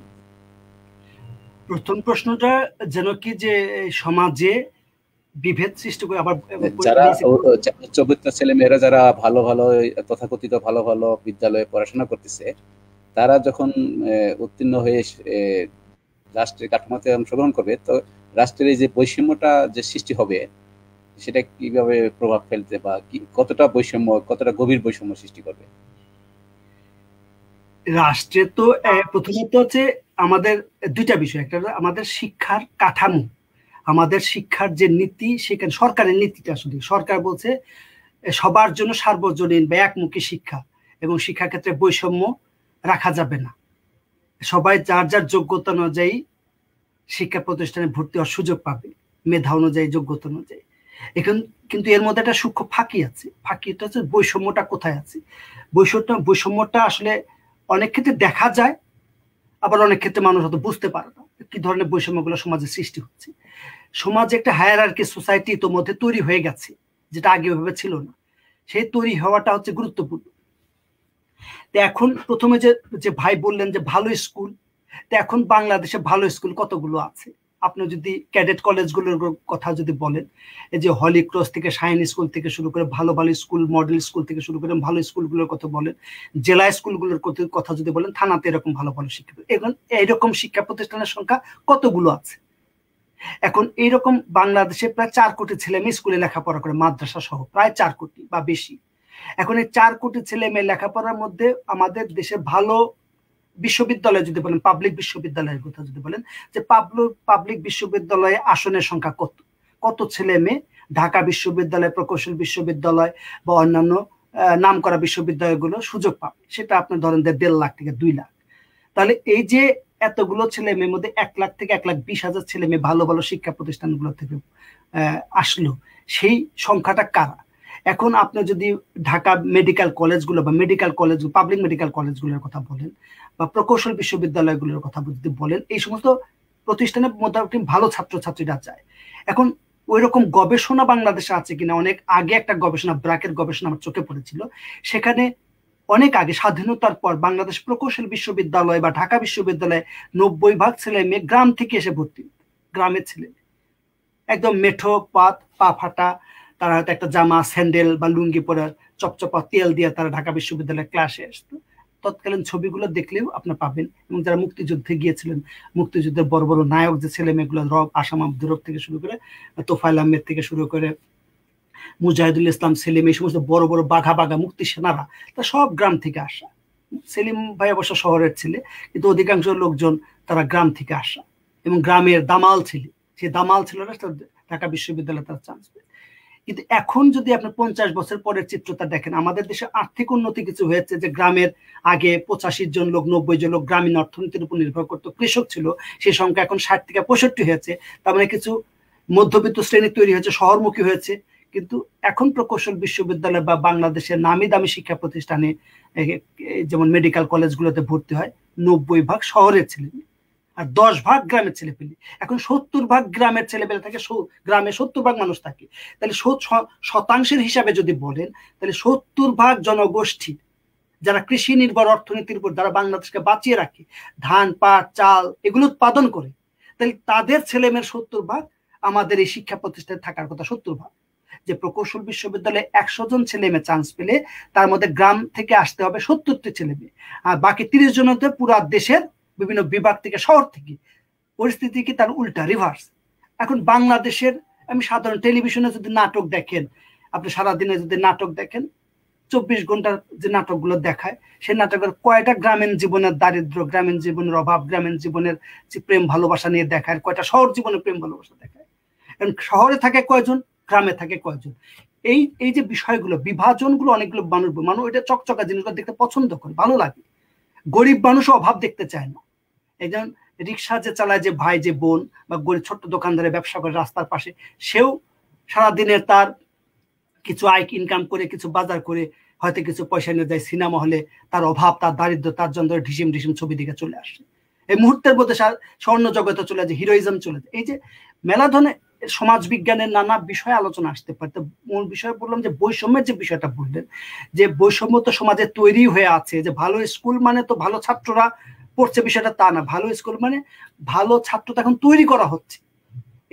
এটা এখন কোম্পানির মতো একটা অ্যাসেম্বলিং হচ্ছে, তৈরি হচ্ছে, যে অমুক কোচিং সেন্টারে যাচ্ছে, তার পিছনে 10টা 5টা মাস্টার রাখা হচ্ছে, তার পিছনে ইনভেস্ট করা হচ্ছে, বিনিয়োগ করা হচ্ছে, বিনিয়োগ করে তাকে ধীরে ধীরে ভালো করা হচ্ছে। তার জন্য টেক্সট বই সিলেবাস, তারপরে পাঠ্যসূচি ছোট ছোট করে তার জন্য তৈরি করা হচ্ছে। তার জন্য এরকম লোকজন বসে আছে, ব্যবসার দোকান খুলে বসে আছে। যে কারণে একটা সোসাইটিতে, এমন বলছি না সবাই কাজ করছে, মানে ব্যতিক্রম অবশ্যই আছে, কিন্তু মোটা দাগা যে প্রক্রিয়াটা তৈরি হচ্ছে, যে শিক্ষাটার যে একটা বাণিজ্যিকীকরণ হয়েছে, এবং বাণিজ্যিকীকরণের মধ্যে যে শিক্ষার যে বৈষম্য হয়েছে, এই বৈষম্যের মধ্যে দিয়ে উচ্চবিত্তরা, ধনিক শ্রেণীরা, যারা সুবিধাভোগী, তারাই সেই সুযোগটা গ্রহণ করছে। এবং এই সুবিধাভোগীরাই সমাজের বড় বড় ভালো ভালো চাকরি বাকরিগুলো নিচ্ছে। আগে সরকারি চাকরিতে মানুষের এত আগ্রহ ছিল না। আপনি দেখেন, সরকারি চাকরির মানুষের একটা আগ্রহ ছিল না। সরকারি আমলাদের, সরকারি চাকরিদের অত গুরুত্ব দিত না। যে এই অল্প পয়সা বেতন কি আর করবে। এইবারে সর্বশেষ গত বছরের গবেষণায় দেখা গেছে বিভিন্ন বিশ্ববিদ্যালয়ের গবেষণায় যে তারা বলছে যে সরকারি চাকরির প্রতি এখন সবার আগ্রহ, সরকারি চাকরি প্রধান টার্গেট। তাহলে টার্গেটটা কেন?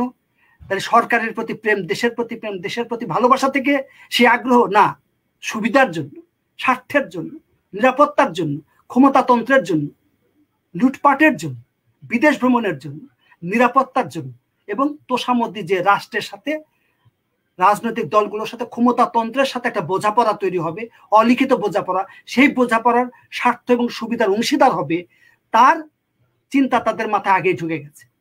এখন যখন এটা নানাভাবে মানুষ এই শিক্ষার পেছনে বিনিয়োগটা করে, সে বিনিয়োগগুলো করবার মধ্য দিয়ে সেগুলো তখন আবার রেট অফ রিটার্ন যেটাকে বলে, সেগুলো রিটার্ন পাওয়ার চেষ্টা করে। শিক্ষা একটা বিনিয়োগ, বিনিয়োগের মধ্যে তার রিটার্ন। কিন্তু এই শিক্ষা হচ্ছে ভিন্ন।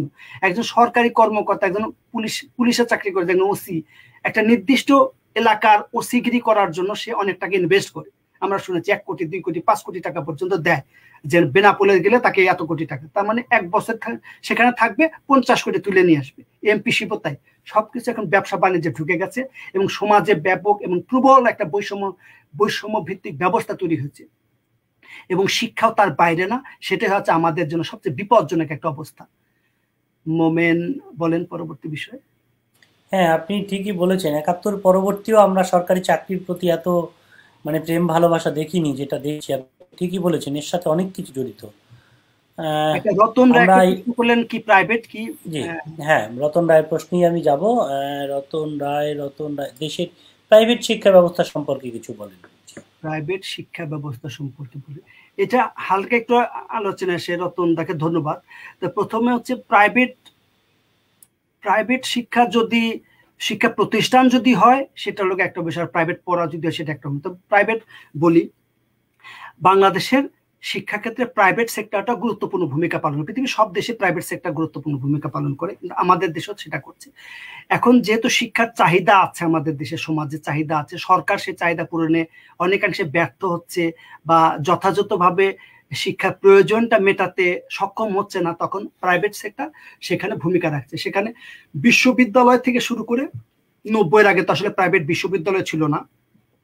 সেখানে সরকারি বিশ্ববিদ্যালয়গুলো বাংলাদেশের জাতীয় অর্থনীতিতে, জাতীয় অর্থনৈতিক উন্নয়নে এবং আমাদের দেশের যে লিডারশিপ যেটা বলে কালেক্টিভ লিডারশিপ, যে আমলাতন্ত্র যেটাকে বলে, আমি লিডারশিপ বলছি, যে বাংলাদেশের সামাজিক রাজনৈতিক সাংস্কৃতিক অঙ্গনের যে নেতৃত্ব, সেটা আমরা সেই সময় সরকারি বিশ্ববিদ্যালয় পাবলিক প্রতিষ্ঠান থেকে সেটা পেতাম। কিন্তু 90-এর পরবর্তীতে আমাদের প্রাইভেট সেক্টরটা অনেক উন্নত হয়েছে এবং কিন্ডার গার্ডেন স্কুল থেকে শুরু করে বেসরকারি বিশ্ববিদ্যালয়, যেমন মাধ্যমিক পর্যায়ে মাত্র 317টা স্কুল আছে সরকারি, আর বাকিগুলো সবই বেসরকারি। তো আবার আপনার উচ্চ শিক্ষা প্রতিষ্ঠানগুলো, আপনি বড় বড় ব্র্যাক বিশ্ববিদ্যালয় থেকে নর্থ সাউথ বড় বড় শিক্ষা প্রতিষ্ঠান, তারা পৃথিবীর বিভিন্ন দেশের সাথে কোলাবোরেশন করে কিছু কাজ করে। কিন্তু সব শিক্ষা প্রতিষ্ঠানই যে ভালো করছে তা না। একটু আপনি যখন জানলাটা খুলে দিবেন, খোলা হাওয়া মুক্ত বাতাস যেরকম আসবে, এর মধ্যে দিয়ে ধুলাবালি, লতা পাতা, ছাতা পাতা এগুলো আসে। এখন প্রাইভেট বিশ্ববিদ্যালয় অনেকেই এটা একটা ব্যবসা হিসেবে গ্রহণ করেছে, বাণিজ্য। কিন্তু শিক্ষা কি সেবা না বাণিজ্য? আমরা অনেকদিন ধরেই বলেছি শিক্ষা হচ্ছে একটা সার্ভিস, এটা সেবামূলক ব্যবসা। এটা দিয়ে এবং যেমন কানাডা সহ পৃথিবীর বিভিন্ন দেশে এটাকে নন প্রফিট সেক্টর বলা হয়, যে কোনো শিক্ষা প্রতিষ্ঠান যদি তারা ইনকাম করে, সেই ইনকাম তারা ওই শিক্ষা প্রতিষ্ঠানের উন্নয়নের জন্য খরচ করবে। সেখান থেকে প্রচলিত কর্পোরেট স্টাইলের পুঁজি সংগ্রহ করে বিত্ত বৈভব করার যে ব্যবস্থা আমাদের দেশে সেটা আছে। এবং আমাদের দেশে এক ধরনের ফুটানি সংস্কৃতি চালু হয়েছে। এই ফুটানি সংস্কৃতি হলো আমি অমুক বিশ্ববিদ্যালয়ের মালিক, এরকম একটা ভাব যেহেতু তৈরি হয়েছে, সেটার কারণে আমাদের দেশের যেমন এক ধরনের সার্টিফিকেট প্রদান চলছে, MBA এর নামে এক ধরনের দোকান খোলা হয়েছে, তারা MBA যথেষ্ট সার্টিফিকেট, এমনকি PhD সার্টিফিকেট তারা প্রদান করছে। কিন্তু সেটা যে কোয়ালিটি রিসার্চ, কোয়ালিটি এডুকেশন, মানসম্পন্ন শিক্ষা, সেটা দিতে তারা ব্যর্থ হচ্ছে। সেক্ষেত্রে আমাদের দেশে কিছু প্রতিষ্ঠান আছে, UGC ইউনিভার্সিটি গ্র্যান্ট কমিশন, সেটা তাদের যে নিয়ন্ত্রণ করবার কথা, এবং বাংলাদেশের শিক্ষা অধিদপ্তর, শিক্ষা প্রশাসন, শিক্ষা মন্ত্রণালয়, সেক্ষেত্রে সমন্বয়ের যথেষ্ট ঘাটতি আছে। আমাদের অনেক ক্ষেত্রেই যথেষ্ট ঘাটতি আছে। সেই ঘাটতিগুলো সম্পর্কে আমাদের প্রাইভেট সেক্টরটা শিক্ষাক্ষেত্রে ভূমিকা রাখলেও তারা বিতর্কের অধীনে, এবং তারা আসলে একটা বাণিজ্যিক শিক্ষার যে বাণিজ্যিক ধারা সেটাকেই তারা গ্রহণ করছে। এবং সাম্প্রতিক সময় নানা ধরনের আন্দোলন দেখছে, যখন প্যান্ডেমিকের মধ্যেও তারা ছাত্রদের কাছ থেকে না পুড়িয়ে পয়সাগুলো আদায় করার চেষ্টা করছে। এটা নিয়ে কথাবার্তা হচ্ছে। তো আপাতত এটুকুই আলোচনা করছে, প্রাইভেট সেক্টর নিয়ে একটা বড় আলোচনা, সেটার অর্থ, শিক্ষা, শিক্ষার মান, ব্যবস্থা, সাধারণ শিক্ষার সাথে সরকারি শিক্ষা, প্রাইভেট সেক্টরের সাথে কোঅপারেশন, কোলাবোরেশন, এই জিনিসগুলো একটা বড় আলোচনা আছে। ভবিষ্যতে হয়তো সেটা করা যাবে। বলেন মোমেন। আমরা ইলিয়াস ভাইয়ের কাছে যাব, তার আগে আরেকটা প্রশ্ন একটু ইলিয়াস ভাই, হ্যাঁ ইলিয়াস ভাই বলেন, তারপরে যাব। ইলিয়াস ভাই বলেন, ইলিয়াস ভাই আনমিউট করে বলেন। না, যদি কোনো শ্রোতা দর্শক থাকে তাকে অগ্রাধিকার দেন, পরে আমরা তার সেই কথা বলবো। জি, তাহলে আমি আরেকটা প্রশ্নে যাই তারিক ভাই, সেটা হচ্ছে ওয়ার্ল্ড র্যাঙ্কিং এ বা ঢাকা বিশ্ববিদ্যালয়ের বর্তমান অবস্থান কোথায়? এই অবস্থার জন্য কারা দায়ী আপনি মনে করেন? এটা তো এটা ওয়ার্ল্ড র্যাঙ্কিং এ ঢাকা বিশ্ববিদ্যালয়ের অবস্থান এখন কতটার মধ্যে আপনার চাপ? 1000-এর মধ্যে না 2-3? এটা হচ্ছে কিছু কিছু প্রতিষ্ঠান আছে, ওয়ার্ল্ড র্যাঙ্কিং কে করে? ওয়ার্ল্ড র্যাঙ্কিং করে কিছু কিছু প্রতিষ্ঠান পৃথিবীতে আছে। তো সেই ওয়ার্ল্ড র্যাঙ্কিং করার কিছু উপাদান আছে যে এগুলো থাকতে হবে। শিক্ষার মান, শিক্ষার মান বলতে কি তারা কি ধরনের জার্নাল ব্যবহার করে, তারপর লাইব্রেরিতে কি ধরনের বই আছে, এখানে একাডেমিক রিসার্চ কি পরিমাণ হয়, কোন মানের রিসার্চ হয়, সেই রিসার্চ গুলো পৃথিবীর যে পিয়ার রিভিউ জার্নাল আছে, বড় বড় যেগুলো নাম করা খ্যাতিমান জার্নাল, নাসা আপনার বড় বড় যেগুলোর impact factor is very high, যে সমস্ত জার্নাল ইম্প্যাক্ট ফ্যাক্টর অনেক উপরে, ওই সমস্ত জার্নালে কি পরিমাণ লেখা। এবং ঢাকা বিশ্ববিদ্যালয়ে অনেক যেমন মেধাবী শিক্ষক আছেন, আবার রাজনৈতিক বিবেচনা অনেকে ঢুকে পড়েছেন, এবং তাদের মান নিয়ে, তাদের কর্মকাণ্ড নিয়ে অনেক প্রশ্ন ইতিমধ্যে পত্রপত্রিকা এসেছে, আপনারা দেখেছেন। সম্প্রতি একজনের শাস্তি হয়েছে। এটা তো আসলে হঠাৎ করে দুই একটা ঘটনা আমাদের জানা, কিন্তু ঘটনার জানার বাইরের যে জগৎ সে সম্পর্কে আমাদের ধারণা নাই। এই জন্য বললাম যে শিক্ষা প্রথমত যেটা খেলার মাঠ থাকাটা একটা জগতে, জিমনেশিয়াম কি ধরনের জিম হয়, এখানে অলিম্পিকে কয়জন যায়, এগুলো অনেক বিষয়, খেলাধুলা কি পরিমাণ হয়। আমাদের দেশে তো আমি ঢাকা এখানে যেমন ইয়র্ক বিশ্ববিদ্যালয়, আমি এখানে ইউনিভার্সিটির ভেতরেই থাকি, এখানে ছেলে মেয়েদের বই যেমন থাকে, তাদের পিঠের উপরে একটা ব্যাগ থাকে, বল থাকে না, বাস্কেটবল থাকে না, গিটার থাকে, কিছু একটা থাকে, মানে তারা লেখাপড়ার সাথে এটা থাকেই, কিছু না, গিটার মিটার হাবি জাবি কিছু একটা থাকবে। এমন একটা চাকালা, যে ওটার নাম কি, স্কেট, যে সাইকেল মাইকেল কিছু একটা তারা রাখবে। মানে আমি তো আমাদের দেশে এটা দেখি নাই, তো এরকম প্রত্যেকের হাতে গিটার বা বাদ্যযন্ত্র বা তাদের ব্যাগের মধ্যে জিমের ইনস্ট্রুমেন্ট আছে, ওইরকম না। যে জন্য বললাম যে এক নাম্বার হচ্ছে শিক্ষার সাথে, শিক্ষার মানের সাথে ওইখানে বাথরুম ব্যবস্থাও যেন গুরুত্বপূর্ণ, যেখানে ছেলেমেয়েরা কি একটা বাথরুমে যে যাচ্ছে, সেই বাথরুমের পরিবেশটা কেমন। এরকম সিলি কথা বলছি, কিন্তু ঘটনাটা হচ্ছে এরকম। সেখানে হোস্টেলে খাবারের মান কেমন, হোস্টেলের বিছনাগুলো কেমন, তাদের ডালগুলো কেমন হয়, তাদের লেখাপড়াগুলো কেমন হয়, শিক্ষকের সুযোগ সুবিধা কেমন, শিক্ষকের বাসাবাড়ি কেমন, শিক্ষকরা কি পড়ে, কি পড়ায়, কি গবেষণা করে, সেই গবেষণা ফলাফল কোথায় দৃশ্যমান হয় সমাজের বা শিক্ষা প্রতিষ্ঠানে পড়াচ্ছে। এখানে প্রায় সব শিক্ষকই বই লেখে, আমাদের দেশে কয়েকজন কিরকম কি বই লিখছে, এবং পৃথিবী কি পরিমাণ সেমিনার, সিম্পোজিয়াম, পোস্টারিং প্রোগ্রামগুলো তারা করছে, এবং সেগুলো কোনো ইম্প্যাক্ট সোসাইটিতে আছে কিনা, এগুলোর উপর নির্ভর করে হচ্ছে শিক্ষাক্ষেত্রে গবেষণার বরাদ্দ। আমাদের দেশে যে শিক্ষাক্ষেত্রে যে বরাদ্দ গবেষণার ক্ষেত্রে খুবই সামান্য, 5 লাখ টাকা। এটা মনে করেন বড় লোকের দেশে একজন লোকের একটা আংটির দামের সময়, ওটা দেখি, মানে এটা হচ্ছে মূল বিষয়। তারপর যে কয়েকটা পয়সা থাকে, আমাদের শিক্ষকরা গবেষণা বিদেশে বেড়াইতে যায়, সেমিনার সিম্পোজিয়ামে যায়, কিন্তু তাদের যে গবেষণা করবার জন্য যে পর্যাপ্ত অর্থ, সুযোগ সুবিধা, যার জন্য আমাদের দেশের শিক্ষকদের একটা বড় অংশ তাদের যে বেতন, সে বেতন তাদের পরিবার নির্বাহ করার জন্য বার্তা কনসালটেন্সি করতে হয়, আর একটা চাকরি করতে হয়, তাদের ছেলে মেয়েদের ভালো লেখাপড়া করাইতে পারে না, ভালো জামা জুতা কিনতে পারে না, স্ট্যাটাস মেনটেন করতে পারে না, নানা ধরনের বিষয় আছে। সেজন্য বললাম এটা হচ্ছে একটা দিক, প্রয়োজনের দিক, প্রাসঙ্গিক দিক, বাস্তবতার দিক, অবস্থার দিক। আর একটা হচ্ছে যে র্যাঙ্কিং এর দিক। র্যাঙ্কিং এ যদি প্রতিযোগিতা যায়, তাহলে সেই জিনিসগুলোর জন্য দরকার। আমাদের দেশে ঢাকা বিশ্ববিদ্যালয়ের বাৎসরিক বাজেট হচ্ছে 1000 কোটি টাকা প্লাস। 1000 কোটি টাকা আসলে অনেক টাকা না। 1000 কোটি টাকা এটা উন্নত কোনো বিশ্ববিদ্যালয় ডিপার্টমেন্টের একটা খরচ। গবেষণা খাতে যে বরাদ্দ আছে তার কাছাকাছি হবে, তার চেয়ে বেশি। তাহলে এই অর্থ দিয়ে কি হবে? তার চেয়ে আমাদের দেশে যে অনেক খাতে যেগুলো অপব্যয় হয়, অপচয় হয়, প্রতি বছর 55,000 কোটি টাকা বাংলাদেশ থেকে পাচার হয়ে যায়, যা দিয়ে প্রতি বছর 2টা করে পদ্মা সেতু হবে, এগুলোর হিসেব কে রাখে? তো এখন যে র্যাঙ্কিং এর কথা বললেন, বাংলা এই জন্য বললাম যে পৃথিবীতে বেশ কিছু প্রতিষ্ঠান আছে তারা র্যাঙ্কিং করে, কিন্তু এরকমও আছে আপনাদের যদি যোগাযোগ থাকে র্যাঙ্কিং আপনাকে আগায় দিবে, তো ওই আগায় দিয়ে আপনি কি করবেন? এখন বাস্তব হচ্ছে র্যাঙ্কিং যেটা হয় অটো র্যাঙ্কিং, এখানে মাঝে মাঝে দেখি যে অমুকে 500-র মধ্যে আছে, এগুলো আসলে এগুলো ওইভাবে অর্থপূর্ণ না। আমি তো যে গুগল করলে আপনি পাবেন যে আসলে কত র্যাঙ্কিং আছে, আমার তো মনে হয় 1000-এর মধ্যে নাই। আর এটা নিয়ে আপনি কনসার্ন হওয়ার দরকার নেই। শিক্ষার মান কিরকম কি বাড়লো সেটা গুরুত্বপূর্ণ। পৃথিবীর অনেক বিশ্ববিদ্যালয় র্যাঙ্কিং এর মধ্যে নাই, কিন্তু ভালো কাজ করছে। সেটা একটা গুরুত্বপূর্ণ বিষয়।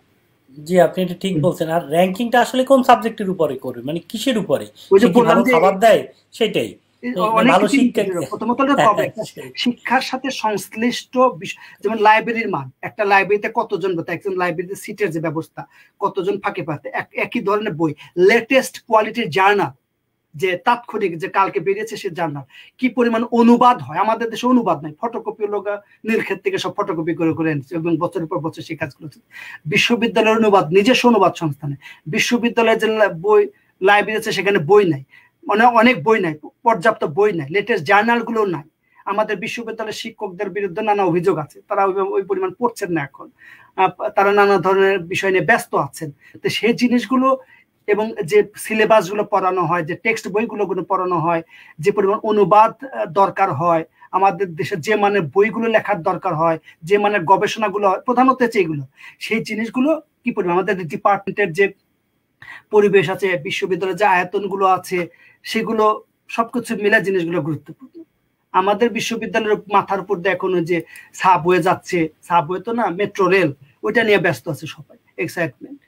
তো যাই হোক, বলেন। আপনি যেই মাত্র বললেন শিক্ষকদের কথা, সেই মতে একটা প্রশ্ন আমি একটু আনতে চাচ্ছিলাম। আমাদের দেশ বিদেশ কমেন্টসটা করেছে, student are growing up watching the teacher stealing, what can be accepted from the student when they grow up? মানে এই যে দুর্নীতি, শিক্ষকদের দুর্নীতি দেখে যে ছাত্ররা বড় হচ্ছে, মানে তারা কি করে, যেটাকে আপনি কিভাবে দেখেন? তো বললাম যে যে দুর্নীতির মাধ্যমে তো আপনি এমন একটা প্রক্রিয়ার ভিত্তি, খুবই ব্যতিক্রমবাদী, এমন একটা প্রক্রিয়ার মধ্য দিয়ে, এমন একটা সিস্টেমের মধ্যে দিয়ে আপনি এমন একটা জনগোষ্ঠী আপনি গড়ে তুলছেন, সেই জনগোষ্ঠীর কাছ থেকে অনেক ভালো কিছু আশা করাটা কঠিন। অনেক ভালো কোনো কিছু আশা করা যাবে না, যাচ্ছে না। তার প্রমাণ কি? প্রমাণে যে দেখেন প্রতি বছর, এখন যদি এটা 2021 সাল, 2015 সাল, 5 বছর পর পর যদি এমনি সাধারণ গবেষণা ছাড়া যদি এখানে যে ভাই বোনরা শুনছেন তাদেরকে যদি প্রশ্ন করি যে 2015 সালের ভালো ছিল না 2021 সাল ভালো, 2010 সাল ভালো ছিল না 2005 সাল ভালো ছিল, এরকম ভাবে এগিয়ে যদি যাই, আমরা পিছিয়ে যদি যাই, তাহলে মানুষের ভাবাদর্শ, মূল্যবোধের কথা যদি বলি, যে আগেকার মানুষগুলো কিছুটা দায়বোধ ছিল, দেশাত্মবোধ ছিল, নীতিবোধ ছিল, চরিত্রবোধ ছিল, আদব কায়দা ছিল।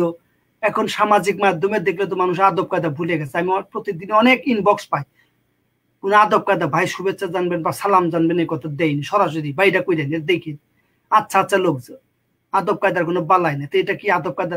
শিক্ষা কি মানুষকে আদব কায়দা শেখায় না? ভব্যতা, সভ্যতা, নম্রতা, বিনয় এগুলো শেখায় না? সেজন্য বললাম যে একটা শিক্ষা ব্যবস্থার যদি মধ্যে অনিয়ম থাকে, অনৈতিক ব্যবস্থা থাকে এবং বিভাজন থাকে, যে বিভিন্ন ধরনের শিক্ষা, এখন এর আগে আপনাদের সাথে বোধহয় একবার আলাপ করেছে, বা আমার জাপানের বইয়ের মধ্যে জিনিসটা আছে যে মূল্যবোধ তো আসলে স্থান কাল পাত্র ভেদে আসলে বিভিন্ন। এখন মাদ্রাসা শিক্ষায় যারা যায়, বাংলাদেশের 1/3 ছেলে মেয়ে সেই শিক্ষা প্রতিষ্ঠানে যায়, তাদের কাছে যেটা মূল্যবোধ, সম্মানের বিষয়, গুরুত্বের বিষয়, শ্রদ্ধার বিষয় এবং সেটা বিশ্বাসের বিষয়, এবং সেটা তারা লালন পালন করে, এবং সেটা অন্যরা যদি না করে তারা মনে করে যে তারা মূল্যবোধটা স্বীকার করে না, মূল্যবোধটা মানল না, তারা গুনাহ করলো, তারা খারাপ কাজ করলো, তারা অসভ্য, ভদ্র, মানবিক, তারা গোল্লায় গেছে, ওয়েস্টার্ন, এই সমস্ত গালিগালাজ করলো। এখন আপনি একজনের সাথে হ্যান্ডশেক করে বললেন যে কেমন আছো, বা শুভেচ্ছা বিনিময় করলেন, বা নানা ধরনের যে আদব কায়দাগুলো আছে, আপনি যে আরবি মাধ্যমে যারা পড়ে সেটার সাথে তো আলাদা। তো এই জন্য বললাম যে একটা ব্যবস্থার মধ্যে যদি না, আবার ইংলিশ মিডিয়ামে যারা আছে সেখানে, একটা ইউনিফর্ম সিস্টেমের কথা আমরা কেন বলি, যে একটা সার্বজনীন বা একমুখী ব্যবস্থার গুরুত্বটা কি, একটা জাতির সংহতি, একটা জাতির ঐক্য, একটা জাতির বোঝাপড়া সমঝোতার জায়গাটা তৈরি হয় শিক্ষার মধ্যে দিয়ে। শিক্ষার মধ্যে দিয়ে সে বোঝাপড়ার জায়গাটা তৈরি হয়। শিক্ষার ক্ষেত্রে যদি প্রথমে বৈষম্য থাকে, একই পাড়ার মধ্যে থাকে, একই এলাকায় থাকে, পাশাপাশি বাড়িতে থাকে, দুইজন দুই শিক্ষা প্রতিষ্ঠানে যাচ্ছে, কোন ধরনের দুই শিক্ষা প্রতিষ্ঠান, দুই শিক্ষা প্রতিষ্ঠানে যাবার কারণটা কি, সমীকরণটা কি? সেই কারণটা হচ্ছে একজন হয়তো দরিদ্র বা কম সামর্থ্য বা তথাকথিত মেধায়, প্রচলিত অর্থের মেধায় সে ওইখানে ভালো স্কুলে চান্স পায় নাই, আর একজন ভালো স্কুলে চান্স পেয়েছে। কিন্তু দুইজনে যদি এক স্কুলে পড়তো, ওই আঞ্চলিক স্কুলের যে ব্যবস্থা, জিওগ্রাফিক্যাল স্টুডেন্ট ডিস্ট্রিবিউশন, সেটা যদি থাকতো তাহলে হয়তো এই ব্যবস্থাটা হইতো না। তো তখন থেকে দুইজনের মধ্যে একটা বিভাজন তৈরি হলো এবং একটা বিভেদ তৈরি হলো এবং একটা ইনফিউরিটি, হীনমন্যতার অবস্থা তৈরি হলো। ও মনে করলো যে আমি ভালো স্কুল, তার বাবা মারা প্রাইড করবে, এর বাবা মারা ইনফিউরিটি থাকবে যে না আমার ছেলে মেয়েটা আসলে ভালো ভালো ছাত্র না। আপনার এই যে জিনিসগুলো, এইরকম একটা ব্যবস্থার মধ্য থেকে আপনি কিভাবে ভালো ভালো ভালো ছাত্রছাত্রী পাবেন, বা তাদের মধ্যে আপনি শোভন মানসিকতা, দুর্নীতির দেখতে দেখতে তারা অভ্যস্ত হয়ে গেল। এই জন্য বললাম জাপানের যে শিক্ষা ব্যবস্থা, ওখানে কোনো ইন্টারভিউ নেই, যে স্কুলে পড়বে এখন সিস্টেমটা এরকম। প্রথমে তার 3 ক্লাস 4 ক্লাস পর্যন্ত পরীক্ষা নাই। তারা বলে যে না, এখন পরীক্ষা নেওয়ার মতো বয়স তাদের তৈরি হয় নাই, বুদ্ধি তাদের তৈরি হয় নাই, মেধা তাদের তৈরি হয় নাই, ওই প্রতিযোগিতার মধ্যে তাদের দেওয়ার দরকার নেই, এমনি পাস।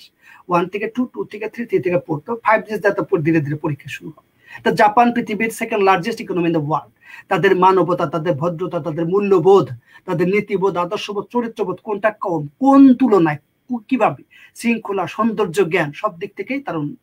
তাহলে দেখতে হবে যে পৃথিবীর বিভিন্ন দেশের শিক্ষা তাদের মনুষ্যত্ব, তাদের বিবেক, তাদের জাতিবোধ, তাদের মূল্যবোধ, দেশাত্মবোধ কিভাবে গড়ে তুলছে এবং মানুষে মানুষে কিভাবে একটা ভ্রাতৃত্বের বোধ গড়ে তুলছে, সম্মানের বোধ গড়ে তুলছে, শ্রদ্ধার বোধ গড়ে তুলছে।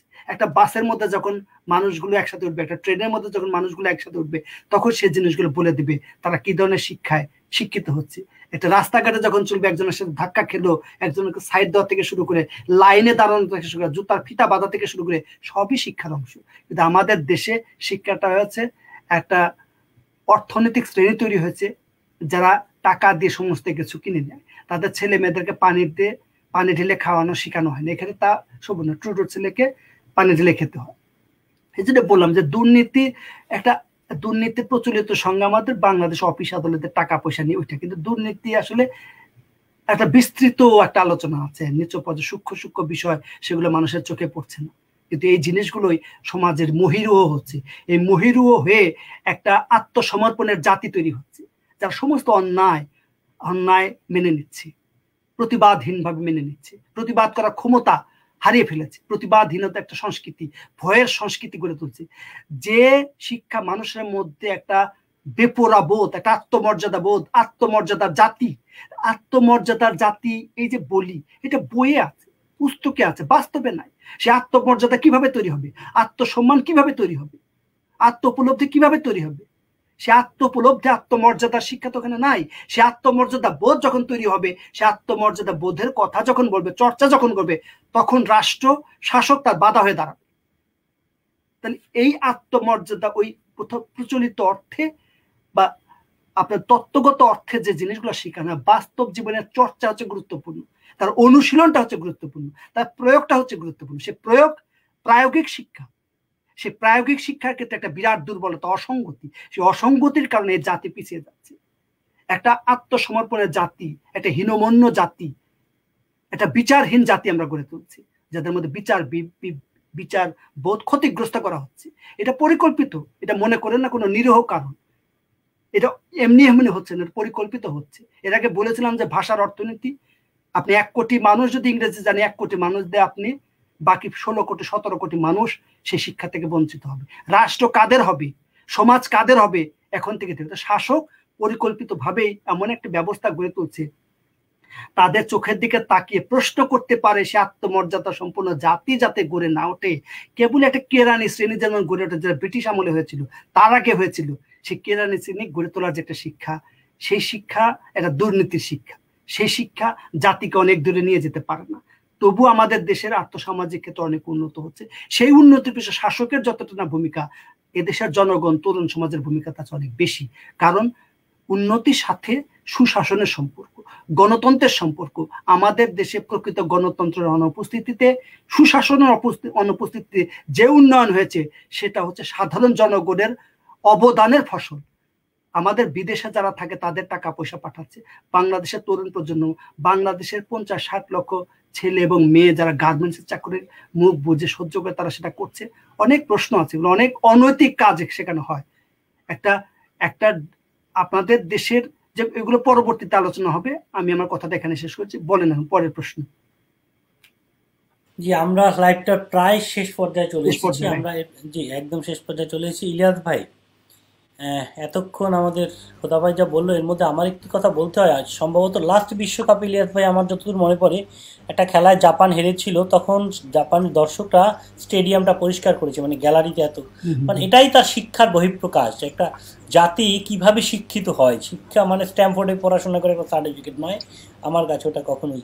ইলিয়াস ভাই, আমরা একদম লাইভের শেষ সময়। না, আপনি যে কথাটা বললেন এটা আমি ব্যক্তিগতভাবে আমি যেখানে থাকি এখানে দেখেছি। আমি দেখি একটা জাপানি কিনা জানি না, তো একটা মেয়ে রাস্তায় 2-3টা ময়লা পড়ে আছে, ওই ময়লাটা উঠাই ডাস্টবিনে ফেলাইলো। বলে আশ্চর্য ব্যাপার, এখানে সবাই ময়লা ফেলানোর জন্য কেউ কারোর দিকে খেয়াল করে না, উনি উঠাই ফেলাইলো। পরে চিন্তা করলাম আপনি যে কথাটা বললেন যে জাপানিরা এই ধরনের একটা সংস্কৃতি তৈরি করছে যে রাস্তায় ময়লা পড়ে থাকলেও উঠাই ফেলাই দেয়।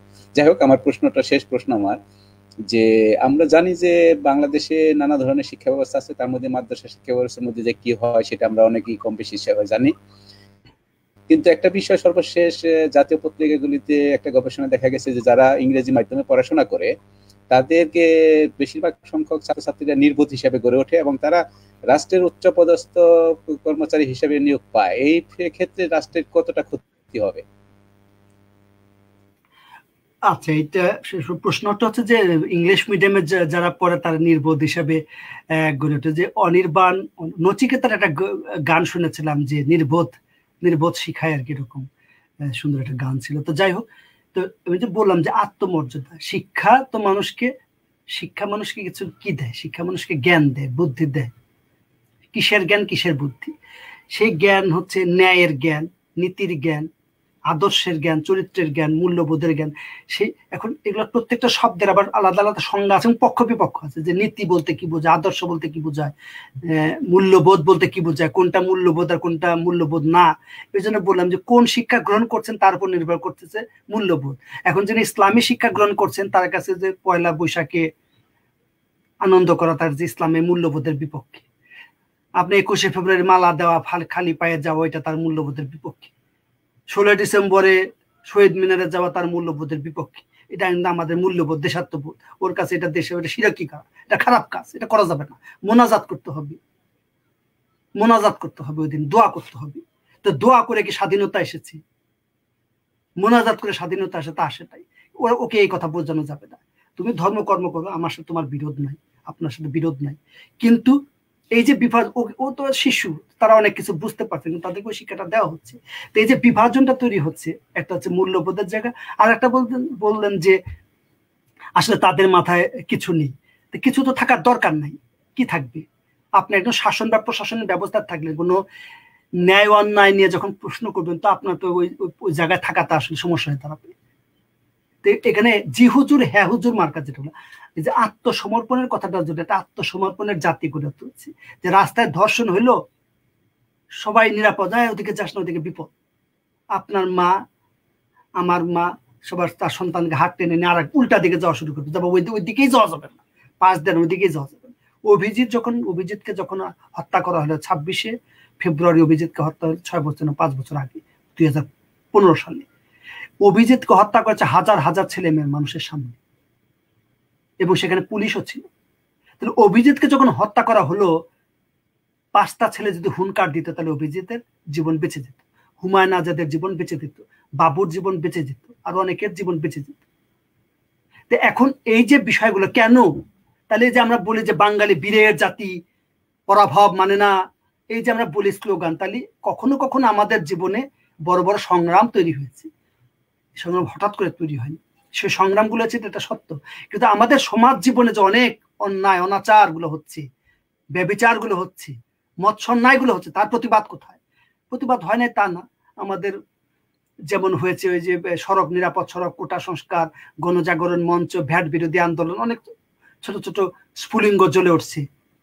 কিন্তু কোনো একটা সময় হয়তো মনে করি যে এই দাবানলগুলো সমস্ত জায়গা যখন একসাথে মিলবে একটা দুর্ঘটনা ঘটবে। কিন্তু তার আগে যেটা বলি যে মানুষের মধ্যে ওই যে শ্রেণী, যে আত্মসমর্পণের মানসিকতা, নির্বোধ জাতি গড়ে তোলা হচ্ছে, নির্বোধ প্রজন্ম গড়ে তোলা হচ্ছে, যে নির্বোধ প্রজন্ম কোনো অর্থে অন্যায়ের প্রতিবাদ করে না। আই হেট পলিটিক্স যারা বলে, এই আই হেট পলিটিক্স এর একটা বড় অংশ করোনার যে অর্থনীতি, দুর্যোগের যে অর্থনীতি, তাদেরকে রক্ষা করতে পারছে না। এখন হেট পলিটিক্স করে তারা সেটাকে পারছে না। এই যে জিনিসগুলো মানুষের শিক্ষা, চিকিৎসা, বাসস্থান থেকে শুরু করে সবকিছুই এই রাজনীতির প্রশ্নটা যুক্ত। কিন্তু এই বিষয়গুলো শিক্ষার মাধ্যমে মানুষ এগুলোর ন্যায়ের প্রশ্নগুলো, তার অধিকারের প্রশ্নগুলো উচ্চারণ করা শিখতে হবে। যে আমি যেমন আমার অধিকারের প্রশ্ন সচেতন, আমার যেমন চাকরির দরকার, ভালো পরিবেশ দরকার, যেমন একা একা ভালো থাকা যায় না, একা একা ভালো থাকতে কেউ পারবে না। যে আমি একটা ভালো চাকরি করব, আমার একটা ভালো বাড়ি থাকবে, আমার ভালো একটা জীবন হবে, আমি আমার স্বামী স্ত্রী বউ ছেলে মেয়ে নিয়ে ভালো থাকবো। কিন্তু আপনি যদি ভালো থাকেন, কিন্তু আপনার প্রতিবেশ যদি আপনার ভালো না থাকে, সেখানে যদি অভাব দারিদ্র থাকে, তাহলে আপনি অনিরাপদ, অরক্ষিত হয়ে যাবে। যেমন আপনার একটা সুন্দর বাড়ি আছে, তার পাশে যদি একটা খাল থাকে, সেই খালের মধ্যে যদি কীট পতঙ্গ থাকে, সাপ পোকামাকড় থাকে, তা আপনাকে অনিরাপদ করবে, আপনাকে কামড় দিবে, আপনার জীবনকে বিপন্ন করবে। আমাদের সমাজে যে এক ধরনের বিকাশ ঘটছে, উন্নতি ঘটছে, চরম বৈষম্যমূলক এক ধরনের বিকাশ ঘটছে, উন্নতি ঘটছে, সেটা হচ্ছে আমাদের যা অর্জন, যা উন্নতি, যা প্রাপ্তি, তাকে বিপদের মুখে ঠেলে দিচ্ছে। তো এই শিক্ষায় এমন একটা শিক্ষা ব্যবস্থা গড়ে তুলতে হবে যে শিক্ষা মানুষের দায়িত্ববোধ, প্রতিবাদী মানসিকতা, ন্যায়ের পক্ষের মানসিকতা গড়ে তুলতে হবে। এইটা যে কথাটা বললেন, ইংলিশ মিডিয়াম, বাংলা মিডিয়াম, আরবি মিডিয়াম, যে মিডিয়ামে বলেন সেই মিডিয়ামে কিছু ভালো ভালো কথা আছে, কিন্তু কথা রাষ্ট্রকে, শাসককে, সরকারকে, নীতি নির্ধারকদেরকে এই বিষয়টা বলতে হবে। শিক্ষার যে নিরপেক্ষ দিক, শিক্ষার যে নীতি আদর্শের যে দিক, শিক্ষার যে দায়বদ্ধতার দিক, সেই দিকগুলোকে তাদেরকে স্পষ্ট করতে হবে। এখানে কোনো হস্তক্ষেপ করা যাবে না, এই জায়গাগুলো পরিষ্কার করতে হবে। ধন্যবাদ। আমরা শেষ প্রশ্ন নিব। মিস্ট্রিয়াস, আপনি শেষ সময় এসেছেন, ছোট্ট করে একটা প্রশ্ন করবেন। আমাদের সময়সীমা পেরিয়ে আমরা 12 মিনিট সামনে চলে গেছি। আমরা 3, 4 বা 5 মিনিটের মধ্যে শেষ করবো লাইভটি। মিস্ট্রিয়াস, আপনার শেষ প্রশ্ন করবেন। আমার একটা প্রশ্ন ছিল, মনে হয় আজকে আর করা হবে না। মিস্ট্রিয়াস। জি মিস্ট্রিয়াস, আমাদের আজকে লাইভের বিষয়বস্তু দেখি নাই, না হলে তো নজরে, কারণ আমি ফেসবুকে ওপেন করিও নাই, কারণে দেখা হয় নাই। কিন্তু হয়তো অনেকগুলো প্রশ্ন করা যাইতো, কারণ টপিকসটা যেটা দিয়েছেন সেটা আমার একটা গুরুত্বপূর্ণ টপিকস আমার কাছে মনে হয়। কারণ হচ্ছে দেশের শিক্ষা ব্যবস্থা, একটা দেশের শিক্ষা ব্যবস্থা যদি ভালো না হয়, তাহলে ওই দেশ কখনো উন্নত হয় না। এটা হচ্ছে প্রথম কথা। সেটা শিক্ষা ব্যবস্থা ভালো হলে দেশ, সমাজ, পরিবার সবাই উন্নত হতে পারে। তো সেই অ্যাঙ্গেলে যেহেতু টপিকস দিয়েছেন। আর বাংলাদেশের শিক্ষা ব্যবস্থা সম্পর্কে স্যারের কাছে আমি যদি একটা প্রশ্ন করি, সেটা হচ্ছে যে বাংলাদেশে এই যে বহুমুখী শিক্ষা, বহুমুখী বলতে বিভিন্ন ক্যাটাগরির শিক্ষা, আমার আমার কাছে তো এই ক্যাটাগরি শিক্ষাটা প্রযোজ্য মনে হয়। এখন স্যার কি মনে করে, যেমন হচ্ছে মাদ্রাসা শিক্ষা, টেকনিক্যাল শিক্ষা, তারপরে এই দেশি শিক্ষা, বিদেশি শিক্ষা, এত কিছু না করে যদি এটাকে 2টা ফরম্যাটে শিক্ষা করা যাইতো, তাহলে কেমন হইতো? মানে এরকম হইতো যে একটা জেনারেল শিক্ষা আর একটা টেকনিক্যাল শিক্ষা। এই বিষয় নিয়ে যদি স্যার কিছু বলতেন, মঞ্জুরের কথা স্যার। আচ্ছা, সংক্ষেপে বলি, গত ইয়েতে আলোচনা হয়েছে, আবার করা যাবে, অসুবিধা নেই, আমাদের ধারাবাহিক চলবে এটা। তো আমরা বলেছি শিক্ষা হবে একমুখী, দুই মুখী বলে এর মধ্যে একমুখীর মধ্যেই, না আপনার কথা আমি বুঝতে পেরেছি, একটা কারণ আছে, আমি কারণটা একটু বলে দিই। আপনার কারণের সাথে আমি একমত, আপনার কথাটাই আমি বলছি যে প্রথমত আমাদের শিক্ষা হবে একমুখী। এই একমুখী শিক্ষা মানে সিঙ্গেল চ্যানেল, একটা সরকারের একটা নীতি থাকবে, মিডিয়াম অফ এডুকেশন একটা ধারা, আর একটা হচ্ছে শিক্ষার ধারা। সেই শিক্ষার ধারা আমরা যে পরবর্তী এপিসোড আছে হচ্ছে পরিকল্পিত শিক্ষা, যে পরিকল্পিত শিক্ষা জিনিসটাকে সেই নেক্সট পর্বে আমরা সেই আলোচনাটা করব। এর মধ্যে এই বিষয়টা আসবে যে কেন আমাদের একমুখী শিক্ষার দরকার। এই যে আপনার টেকনিক্যাল, ভোকেশনাল বা কারিগরি শিক্ষার কথা বলছে, সেটা এটার অংশ। আমি টেকনিক্যাল কারিগরিকেই ডিপেন্ড করে বলি নাই, আমি বলতেছি যে এমনও কিছু ছেলে মেয়ে থাকে আমাদের, আমরা মানে পরিবাসীকে দেখি যে তারা হয়তো বা পড়ালেখা ওরকম পারে না, কিন্তু তাদেরকে যদি আমরা টেকনিক্যাল শিক্ষা দিতে পারি, কারিগরি টাইপের কোনো হাতে কলমে শিক্ষা দিতে পারি, তাহলে তারা কিন্তু লাইফে কিছু করতে পারবে। আমি জাস্ট এই টেকনিক্যাল শিক্ষার কথা বলেছি স্যার। না, আপনার সাথে একমত, সেই শিক্ষা তো আমাদের দেশে আছে। আমি বলতে সেই শিক্ষাটা তো, সেটা শিক্ষা যে কোনো কিছু শিক্ষা, যে কোনো কিছু শিক্ষা, ওই কারিগরি শিক্ষাটাও একটা শিক্ষা, এবং সেটাও যা অল্প মানে ক্লাস 2 ক্লাস 3 ক্লাস 4 ক্লাস পর্যন্ত পড়লো, সেটাও একটা শিক্ষা। কিন্তু সেই শিক্ষারই একটা পরিকল্পনা থাকতে হবে, যে এটা পরিকল্পনা থাকতে হবে যে আমাদের দেশের আমাদের দেশে আসলে কত পরিমাণ ছাত্রছাত্রী স্কুলে যাওয়ার উপযোগী, এবং তারা কে, তাদের আর্থিক সামাজিক কাঠামোগুলো আসলে কেমন হচ্ছে, আর্থিক সামাজিক কাঠামো। আবার তারপরে আছে যে তারা কে কি ধরনের শিক্ষা গ্রহণ করার উপযোগী, একটা হচ্ছে আগ্রহী উপযোগী, আর একটা হচ্ছে আমাদের দেশে অনেকে মেধা বুদ্ধি আছে কিন্তু সামর্থ্যের কারণে অনেকে যেতে পারে। এই জিনিসগুলোই একটা পরিকল্পনার আওতায় আনতে হবে, এবং শিক্ষাটা সিঙ্গেল চ্যানেল, যে বাংলা মাধ্যমের শিক্ষা যদি হয়, তার মধ্যে ভোকেশনাল, টেকনিক্যাল, কারিগরি, আর্ট, মিউজিক সবই হইতে পারে। আপনি আর্ট মিউজিক, খেলাধুলাও বাদ দিন, খেলাধুলা এই যে আমাদের বড় বড় ইউরোপের স্টার যারা, তারা 1 বছরে যা ইনকাম করে আমরা সারা জীবনে তো ইনকাম করতে পারি। পা দিয়ে ফুটবলে লাথি দেয়, সে তাদের পার দাম অনেক, তাই না? যে সাকিরা যে গান গায়, তার একটা গলার যে বয়সে একটা গানে যে অ্যালবাম প্রকাশ করে যে পয়সা পায়, আমি সারা জীবনে তো ইনকাম করতে পারি। অতএব এটাও বিদ্যা। মিউজিক স্কুল আছে, আর্ট স্কুল আছে, তারপরে খেলাধুলার স্কুল আছে, বিকেএসপি একটা। কিন্তু আমি বলছি আমাদের দেশের ছেলে মেয়েদের মেধা, প্রতিভা, সামর্থ্যর বিচিত্র প্রকাশের যে সুযোগটা আছে, সরকারকে সেগুলো খুঁজে বের করতে হবে, এক্সপ্লোর করতে হবে, এবং সেই সুযোগগুলো দিতে হবে। এবং আমাদের দেশের, আমরা বলি ভাটিয়ালি বাওয়ালি, গান বাজনা, আর্ট, আপনি যে কথাগুলো বলছেন এটা ঠিক আছে স্যার। হ্যাঁ স্যার বলেন। তাহলে তারিক ভাই, আমরা আজকে লাইভের একদম শেষ সময় আসছি। আপনি যদি আমাকে আর 2 মিনিট সময় দেন, আমি আপনাকে ছোট্ট করে জাস্ট আমার একটা শেষ প্রশ্ন করি। অবশ্যই। জি, সেটা হচ্ছে আপনার কথার মধ্যে আমি 4 বার একটা শব্দ শুনছি, সেটা হচ্ছে মানুষের স্বাধীনতা এবং বাক স্বাধীনতা। আমরা গত 2018 সালের যদি একটা পরিসংখ্যান দেখি, সেখানে 57 ধারা নামের আইনটি ছিল এবং ডিজিটাল নিরাপত্তা আইনও তখন ছিল। সে তখন সাংবাদিক সহ মুক্ত চিন্তার যারা চর্চা করতো তাদের বিরুদ্ধে 71টি মামলা হয় পুরো 1 বছরে। 2019 সালে এই মামলা হয় 63টি। গত বছর মানে 2020 সালে এই মামলা হয় 198টি। বাংলাদেশের স্পষ্টত বাক স্বাধীনতা নেই। ইমতিয়াজ ভাইকে জেলে হত্যা করা হলো, আমি হত্যাই বলবো এটাকে। কাজল ভাই এখনো কারাগারে, অনেক লোক এখনো কারাগারে যাদের মুক্তি হয়নি। রাষ্ট্র আসলে কেমন ব্যবস্থা চায়? মানুষ কথা বলবে না, মানে শিক্ষা মানে যে শিক্ষার কথা আপনি এতক্ষণ ধরে বললেন, 1 ঘন্টা ধরে, যে শিক্ষার কি উদ্দেশ্য হবে, শিক্ষা কেন হবে, শিক্ষা আমার ভিতর কেন মোরালিটি তৈরি করবে, সেই শিক্ষা যদি না হয় তাহলে কোনো শিক্ষাই কোনো কার্যকর হলো না। তার মানে দেশের জনগণকে রাষ্ট্র বুঝতে দেবে না, দেশের জনগণকে রাষ্ট্র শিক্ষিত করবে না। সেই শিক্ষায়, যে শিক্ষায় মানে নাগরিক তার মৌল মানবিক চাহিদাগুলোর দাবি করে রাষ্ট্রের কাছে, তার বাক স্বাধীনতার জন্য আন্দোলন করে বা বাক স্বাধীনতার দাবি করে, রাষ্ট্র এই জায়গাটিতে চায় না। আপনি কি মনে করেন আমরা যে শিক্ষা ব্যবস্থার কথা বলছি, সেই শিক্ষা ব্যবস্থায় কি মানুষের এই বাক স্বাধীনতা ফিরে আসবে? মানুষ কি কথা বলার স্বাধীনতা এগুলো বুঝবে? মানুষ মৌলমানিক চাহিদা কেন রাষ্ট্র পূরণ করবে, এগুলো কি বুঝবে? প্রথমত বাক স্বাধীনতা এটা সাংবিধানিক অধিকার, আমাদের সংবিধানে। হ্যাঁ, এটা মানুষের অধিকার, রাইট। প্রত্যেকটা মানুষের এই অধিকার রাষ্ট্র নিশ্চিত সাংবিধানিক, দে আর অব্লিগেটেড টু দ্য কনস্টিটিউশন। এখন সেটা দায়িত্ব পালন করবার না কারণ রাজনৈতিক কারণে সে এই দায়িত্ব মানে এই অধিকার বঞ্চিত করছে, তার ক্ষমতার দম্ভে, এই যে কর্তৃত্ব পরায়ণ শাসন, স্বেচ্ছাচারী স্বৈরাচারী মানসিকতা, এই স্বেচ্ছাচারিতা, স্বৈরাচারিতা, ফ্যাসিবাদী মনোভাব নিয়ে তারা এই কাজগুলো করছে। কিন্তু তারা বলছে গণতান্ত্রিক শাসন, বাক স্বাধীনতা, ব্যক্তি স্বাধীনতা, গণতন্ত্র তো খুব প্রাথমিক স্তম্ভ। এটাকে অস্বীকার করে গণতন্ত্র হয় না। এটাকে তো এখন আমাদের দেশের শাসকরা, আমরা দেখছি যে একটা গত বছর যখন প্যাটি মারা গেল, যে ফ্রান্সে একজন স্কুল শিক্ষককে গলা কেটে হত্যা করা হলো একটা শহর তেলের শিক্ষক, তখন পুরো ফ্রান্স গর্জে উঠেছিল, পুরো ফ্রান্স, দল মত নির্বিশেষে। এবং সেখানে জরিপ দেখা গেল যে এবং সমস্ত আন্দোলনের পক্ষে। এবং ওই ঘটনার পর ফ্রান্সের যে ঐতিহ্য বা ব্যক্তি স্বাধীনতা, ডাইভার্সিটি অফ ওপিনিয়ন, সেটাকে রক্ষার জন্য আরো জোরালো আইন পদক্ষেপ গ্রহণ করলো।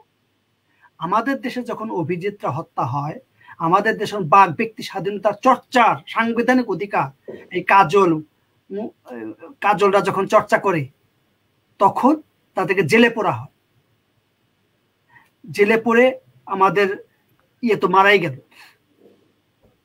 তো এখন এই যে আমাদের বাক স্বাধীনতা সরকার দিতে চায় না, সেটা তো রাজনৈতিক কারণ, যে তাদের ক্ষমতাকে চ্যালেঞ্জ করবে, ক্ষমতার তারা নির্ভয় থাকবে, ক্ষমতায় তারা পাকাপোক্ত করবে, এই ক্ষেত্রে প্রশ্ন করবে, তারা সেটা সহ্য করবে না। এবং এখানে আগে একটা আইন ছিল কালো আইন 54, সেই কালো আইনে মানুষকে বন্দি করতো, সেটা এখনো আছে। যে সমস্ত কালো আইন জিনিসগুলো আছে, এটা গণতন্ত্রের জন্য হুমকি। এই কোনো শাসকই, শুধু বর্তমান শাসক না, কোনো শাসকই মানুষের ব্যক্তি স্বাধীনতার কথা সংবিধানে স্বীকার করলেও বাস্তবে তারা স্বীকার করেন, তারা তাদের সমালোচনা নিতে চায় না, নিতে পারে না।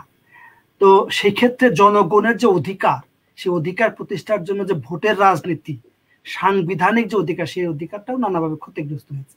মানুষের ভোটের যে রাজনীতি, ক্ষমতার পরিবর্তনের যে রাজনীতি, সেই রাজনীতিতে এখন এক ধরনের অলিখিতভাবে বন্ধ আছে।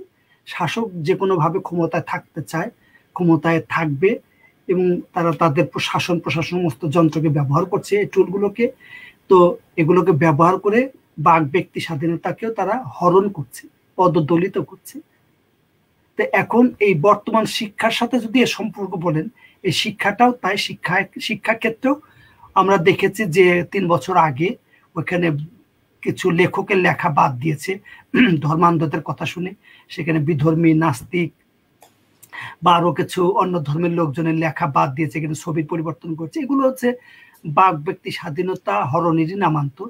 এইভাবে সরকার মানুষের বাক ব্যক্তি স্বাধীনতার যে অধিকারের ক্ষেত্রটা সংকুচিত করছে। সংকুচিত করবার মধ্যে দিয়ে এমন একটা সামাজিক ব্যবস্থা তৈরি করছে, সেখানে আসলে এই একটা জঙ্গি বা এক মানুষকে যদি কথা বলতে না দেন, মানুষকে যদি তার চর্চা করতে না পারে, তা সেখানে একটা ভিন্ন ধরনের সামাজিক অন্ধকারের পরিবেশ তৈরি হয়। এখন দিন দিন সেই রকম পরিবেশ তৈরি হচ্ছে। এর জন্য বললেন যে কোনো ধরনের বাক ব্যক্তি স্বাধীনতার আমরা হরণ করার তীব্র প্রতিবাদ জানাই, এবং জেলের মধ্যে যারা এখনো আছেন তাদের মুক্তি চাই, এবং মানুষকেও এগুলো প্রতিবাদ করার জন্য আহ্বান জানাই। জি, আমরাও সেই আন্দোলন করছি। আমরা দেখছি আপনি টরন্টোতে বসেও আন্দোলন করছেন বেগম পাড়ার বিরুদ্ধে, এই দুর্নীতির বিরুদ্ধে। ধন্যবাদ খুদা ভাই আজকে আমাদের সময় দেওয়ার জন্য। আমরা আশা করছি পরবর্তীতে, খুব শীঘ্রই আমরা আমাদের 3য় পর্বে যাব, বা সমকালীন কোনো বিষয় নিয়ে আমরা আপনার সাথে আলোচনা আসবো। ততক্ষণ পর্যন্ত প্রত্যেকটি শ্রোতা, দর্শক এবং বন্ধু, এবং আমাদের সাথে যারা যুক্ত হয়ে মতামত দিয়েছেন, প্রশ্ন করেছেন, তাদের সবাইকে আবারও একবার শুভেচ্ছা জানিয়ে আমাদের লাইভটি এখানে শেষ করছি। খোদা ভাই, অনেক অনেক ভালো থাকবেন। আপনাকেও ধন্যবাদ, যারা প্রশ্ন করেছেন, যারা শুনেছেন দেশ এবং বিদেশ থেকে, সবাইকে প্রাণ ঢালার শুভেচ্ছা এবং ভালোবাসা। ভালো থাকবেন।